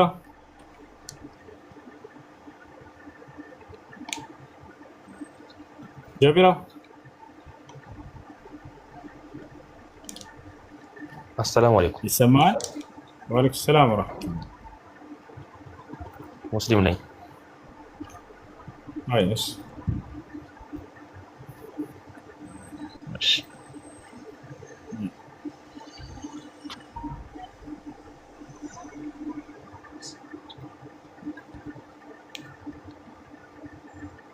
ሰላሙ አለይኩም ወራህመቱላሂ ወበረካቱሁ። እሱ እንዴት ነህ? ወአለይኩም ሰላም ወራህመቱላሂ ወበረካቱ። ደህና ነኝ። እንዴት ነህ? አልሐምዱሊላህ። ማን ነው? ሄሎ አለን አልሐምዱሊላህ። ሰላም አለይኩም። ወአለይኩም ሰላም።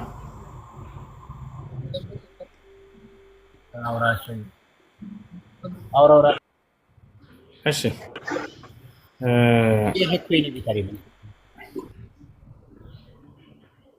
እሺ ከላይ ያለሽው ልጅ አለሽ? ሻት ሰላም ነው። እንዴት ነህ?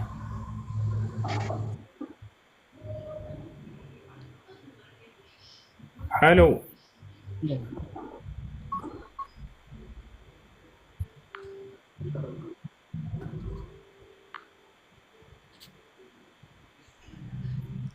ديك يلا نزلهم تحت يا جماعة.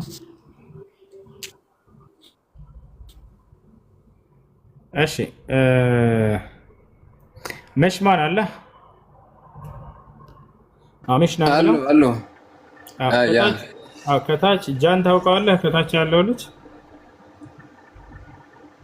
ጃን ጃ አለ ላስተዋውቅህ። እሱ ሰላም አለይኩም። ወአለይኩም ሰላም። ይሄ ጃ ይባላል። በጌታ ፍቅር የሚበሻብሽ የሆነ ልጅ ነው። ጌታን አብዝቶ ይወዳልና ያወራሃል። እሺ በደንብ አውራው። ጃ ጎበዝ ልጅ ነው። ከላይ ያለውም እሺ አቆ በጣም ጎበዝ ልጅ ነው። አውራቸው። እሺ ጃ እስኪ ትንሽ መሻ አለክ አሎ እንትን ከሙሴ በፊት እግዚአብሔርን ያመልኩ የነበሩ ሰዎች አሉ። ከሙሴ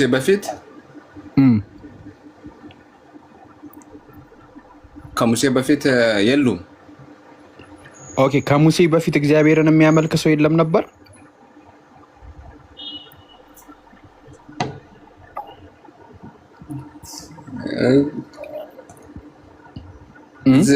ዘረራግ ማለት እሱን ነገር ዲፕሊ አላውቅም። ሶሪ። ኦኬ ሰው ከሙሴ በፊት እግዚአብሔር አይታወቅም ነበር ማለት ነው? እንዴት አይታወቅም? እሱ እኮ ነው የፈጠረው። እግዚአብሔር እንዴት አይታወቅም? ምድርን ሰማይን እኮ አይታወቅም አልከኛ። ከሙሴ በፊት እግዚአብሔርን የሚያመልክ ሰው ነበር?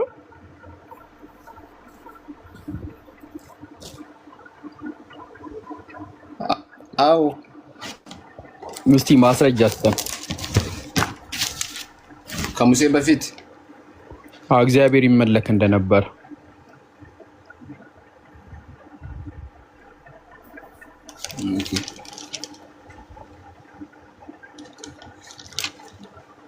እንግዲህ ሙሴ ከዘፍጥረት አራቱ እናንተ ተወራት ላላችሁ አራቱ መጽሐፍ ነው፣ አምስቱም መጽሐፍ ነው የጻፈው። ከዛ በኋላ ነው እግዚአብሔር ማን እንደሆነ የሚናገረው። ዲፕሊ ከዛ በፊት እግዚአብሔር አይታወቅም ማለት ነው። እግዚአብሔር ዘላለም እኮ ነው እኮ። እግዚአብሔር ይታወቃሉ ቢጠየቁ አይታወቅም አልከኝ።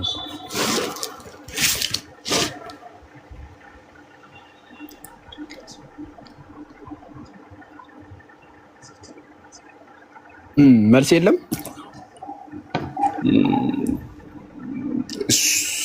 እሱ ላይ መልስ የለኝም። ማላውቀውን ነገር ይሄ ነው ብዬ አልናገር የለም። እሺ ችግር በቃ ጥያቄ ልቀይርልህ፣ ቀላል ጥያቄ። ለአንተ ኃጢአት አምላክ ሞቷል? አዎ። ኦኬ ከሞተው አምላክ ሌላ ያልሞተ አምላክ አለ? አለ። ያው ስንት አምላክ ነው? በስጋ ሞቶልኛል አንድ አምላክ። ኦኬ በስጋ ከሞተው ሌላ ያልሞተ አምላክ አለክ? በስጋ ያልሞተው ሌላ አምላክ አለክ? በስጋ የተገለጠ የሰውን ኃጢአት ምንድነው?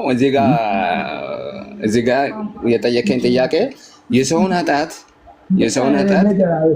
ሌላ ሊሽር የማይችል ስለሆነ ሌላ ነገር ሊሽር የማይችል ስለሆነ ሚውት ለምን አታረጉም? ቆይ አንዴ ሞዴሬተር፣ ቆይ ሞዴሬተሮች አሉ አይደለ?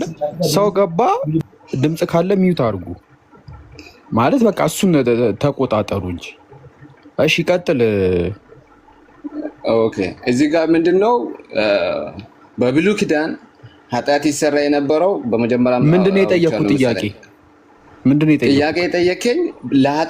ለኃጢአቴ አምላክ ሞተዋል እንዴ አልከኝ። አዎ አልኩ። ከዛስ? እና ሌላ አምላክ ደግሞ ያልሞተ አምላክ አለ እንዴ? እኮ አለ ወይስ የለም እኮ? ስለዚህ ስንት አምላክ ነው ያለው? አንድ አምላክ በስጋ የተገለጠ እኮ። አንድ አምላክ ያልከው በስጋ የተገለጠ ነው ወይስ በስጋ ያልተገለጠ? በስጋ የተገለጠ። በስጋ ያልተገለጠውስ ምንድነው? እዚህ ጋር ማየት የምንችለው እግዚአብሔር የሰውን ኃጢአት ሊያስተሰርይ የሚችል ነገር ምድር ላይ ስለሌለ ምንድነው እሱንም ሊስተሰርይ የሚችለው አንድና አብ የተባለው አምላክ ለአንተ ኃጢአት ተሰቅሏል? ኖ አብ የተባለው አምላክ ለአንተ ተሰቅሏል? ልጁን ሰጥቶኛል። አይ አባትየው ተሰቅሏል? አባትየው እንዴት ይሰቀላል? ልጁን ሰጥቶኛል እኮ። ስለዚህ ያልተሰቀለ አምላክ አለ እኮ። ያልተሰቀለ አምላክ አለ።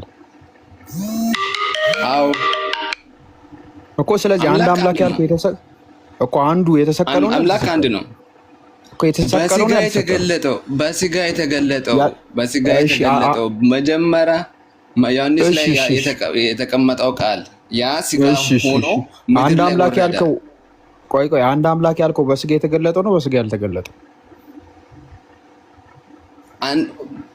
በስጋ የተገለጠውን። በስጋ ያልተገለጠውስ? እዚህ ጋር ይኸው አሁን ምንድነው ነገሮች? በስጋ ያልተገለጠው አምላክ አይደለም? እሺ አብ በስጋ ተገልጧል? አብ በስጋ ተገልጧል? አዎ ምንድነው ኢየሱስ ክርስቶስ ምን ይላል? ቆይ ኧረ ቆይ ኢየሱስ አብ በስጋ ተገልጧል? እዚህ ጋር አብ በስጋ ተገልጧል? አዎ ኢየሱስ ክርስቶስ ይናገራል እዚህ ጋር ምንድነው? ቆይ እኔ ጠየቅኩ። ቆይ ምድር ላይ መጥቶ ኦኬ አብ ሰው ሆኗል? አዎ በባህሪ አንድ ናቸው። አብና ወልድ አንድ ናቸው በባህሪ። በቃ ገባኝ። ኦኬ ወልድም አብም ሰው ሆኗል፣ በስጋ ተገልጧል። ኖ እንደዛ አይደለም። ይኸው ልስማኝ። ኦኬ አብ በስጋ ተገልጧል እያረክነ አልተገለጠም። በስጋ ተገልጧል። ኦኬ ስለዚህ አብ አምላክ ነው። በአብ አምሳይ ማን ልጁ ተገልጧል። ኖ አብ ካልተገለጠ አብ አምላክ ነው። አብ አምላክ ነው። አዎ ስለዚህ አምላክ በስጋ ተገልጧል አልተገለጠም? አምላክ በስጋ ተገልጧል እያልኩ እኮ ነው። ስንቴ ነው አሁን አልተገለጠም አልከኝ እኮ። ለምን እላለሁ? አልተገለጠም አላልኩም። አብ በስጋ ተገልጧል። አምላክ በስጋ ተገልጧል። አብስ አብ ይኸው ምንድነው እዚህ ጋር በስጋ ተገልጧል። የአብ አልተገለጠም። ስለዚህ በስጋ ያልተገለጠ አምላክ አለ። አዎ ስለዚህ አንዱ አምላክ እኔ ላብራራልህ አሁን ጥያቄውን አንድ ጠቅላላ አድርገህ ጠይቀኝና ከዛ በኋላ ለጥያቄ ደግሞ እኔ መልስ ልስጥና ብንረዳዳው ይሻላል። እኔ ጥያቄ ምን መሰለህ? ኖ አንተ አሁን ምን መሰለህ? ቆይ ልንገርህ። ልጁ በስጋ ተገለጠ፣ የአብ ልጅ ያ እሱ አምላክ ነው። በስጋ ተገለጠ፣ ያ ፍጹም ሰው ፍጹም አምላክ። በቃ አብ ፍጹም ሰው ፍጹም አምላክ ነው። ያው አብ ፍጹም ሰው ፍጹም አምላክ ነው። አብ በስጋ ተገልጧል። ይኸው ዲፋይን እሺ፣ አንድ እንቁላልን እሺ እንቁላል እንለዋለን አይደል? ቶቶ ወደ እንቁላል አንገባም። ጾም ኖ ላብራራልኝ። አንድ እንቁላል አይ ሮብ ነው አይደል? ሮብ ነው እንቁላል። ስለ እንቁላል አላወራም። ጾም ነው እኛ ጋር። አሁን አብ በስጋ ተገልጧል አልተገለጠም? በስጋ ተገልጧል አልተገለጠም? አብ በስጋ ተገልጧል። በልጁ አምሳል ተገልጧል። በልጁ ነው አብ ተገልጧል በስጋ። ይኸው ጥያቄ ጠይቀኝና ከዛ በኋላ ለዛ ጥያቄ መልስ ልስጥ። ለምን በቃ ጥያቄ አብ በስጋ ተገልጧል ወይስ አልተገለጠም? አብ በስጋ አልተገለጠም። እሺ በቃ አሁን ደግሞ ጥያቄን ስማ። አንድ አምላክ ያልከው በስጋ ተገልጧል ወይስ አልተገለጠም? አንድ አምላክ አንዱ አምላክ ተገልጧል አልተገለጠም? ተገልጧል። ኦኬ አብ አምላክ አይደለም? ላብራራ እኮ ላብራራ። እሺ አብራራሽ። እሺ ምንድነው እዚህ ጋር አብ በስጋ የተገለጠበት መንገድ ላሳየ። ልጁን ላከ። ማን? ኢየሱስ ክርስቶስን። ለምን? እዚህ ምድር ላይ የሰው ኃጢአት ሊያስተሰሪ የሚችል አንድም ነገር አልነበረም። ለዛ የሚሆን ደግሞ አንድና አንድ ልጁን መላክ ነው። ምንድነው መጽሐፍ ቅዱስ ላይ ይላል? በልጁ የሚያምን የዘላለም ሕይወት እንዲኖረው እንጂ እንዳይጠፋ አብ አንድያ ልጁን እስኪሰጥ ድረስ እንዲወደዋልና። ማንን? ዓለምን በማን? በልጁ ሊያስጠቀልል ነው። በምን? በስጋ ተገልጦ። እሺ በቃ ማለት የሰው ኃጢአት ገብቶኛል። በቃ ቴንኪው ስለመለስክልኝ። ሌላ ጥያቄን ጠይቀህ ወይስ ይብቃክ? ጠይቀኝ፣ ችግር የለውም። እሺ ያጀማ ፒኬ የሚለው አካውንት ውስጥ ግቡና ሁላችሁም ኮፒ ሊንክ አድርጉ። እሺ እና እንትን ካላችሁ የቲክቶክ ምልክት ካላችሁ ስጡት። ቆይ አንዴ ካንተ ጋር አይደለም። ኤሪክ ቆይ አንዴ ካንተ ጋር አይደለም። ቆይ አንዴ መልእክት እያስተላለፍኩ ነው። እና እንትን በሉ ፒኬ የሚባለውን አካውንት ኮፒ ሊንክ አድርጉ እየገባችሁ ውስጥ ማለት ነው። የቲክቶክ ምልክት ጊፍት ያላችሁ ስጡት፣ ይጠቅሟል አካውንቱ። እሺ ቲክቶክ አካውንት ቲክቶክ ሳይን አለቻ፣ ለዛ እንትን በሉ እና ኮፒ ሊንክ አድርጉ። እሺ ታላቁ አለክ አለው ሀይ ቀጥልሽ።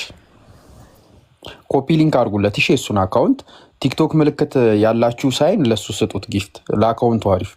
ቀጥል። እሺ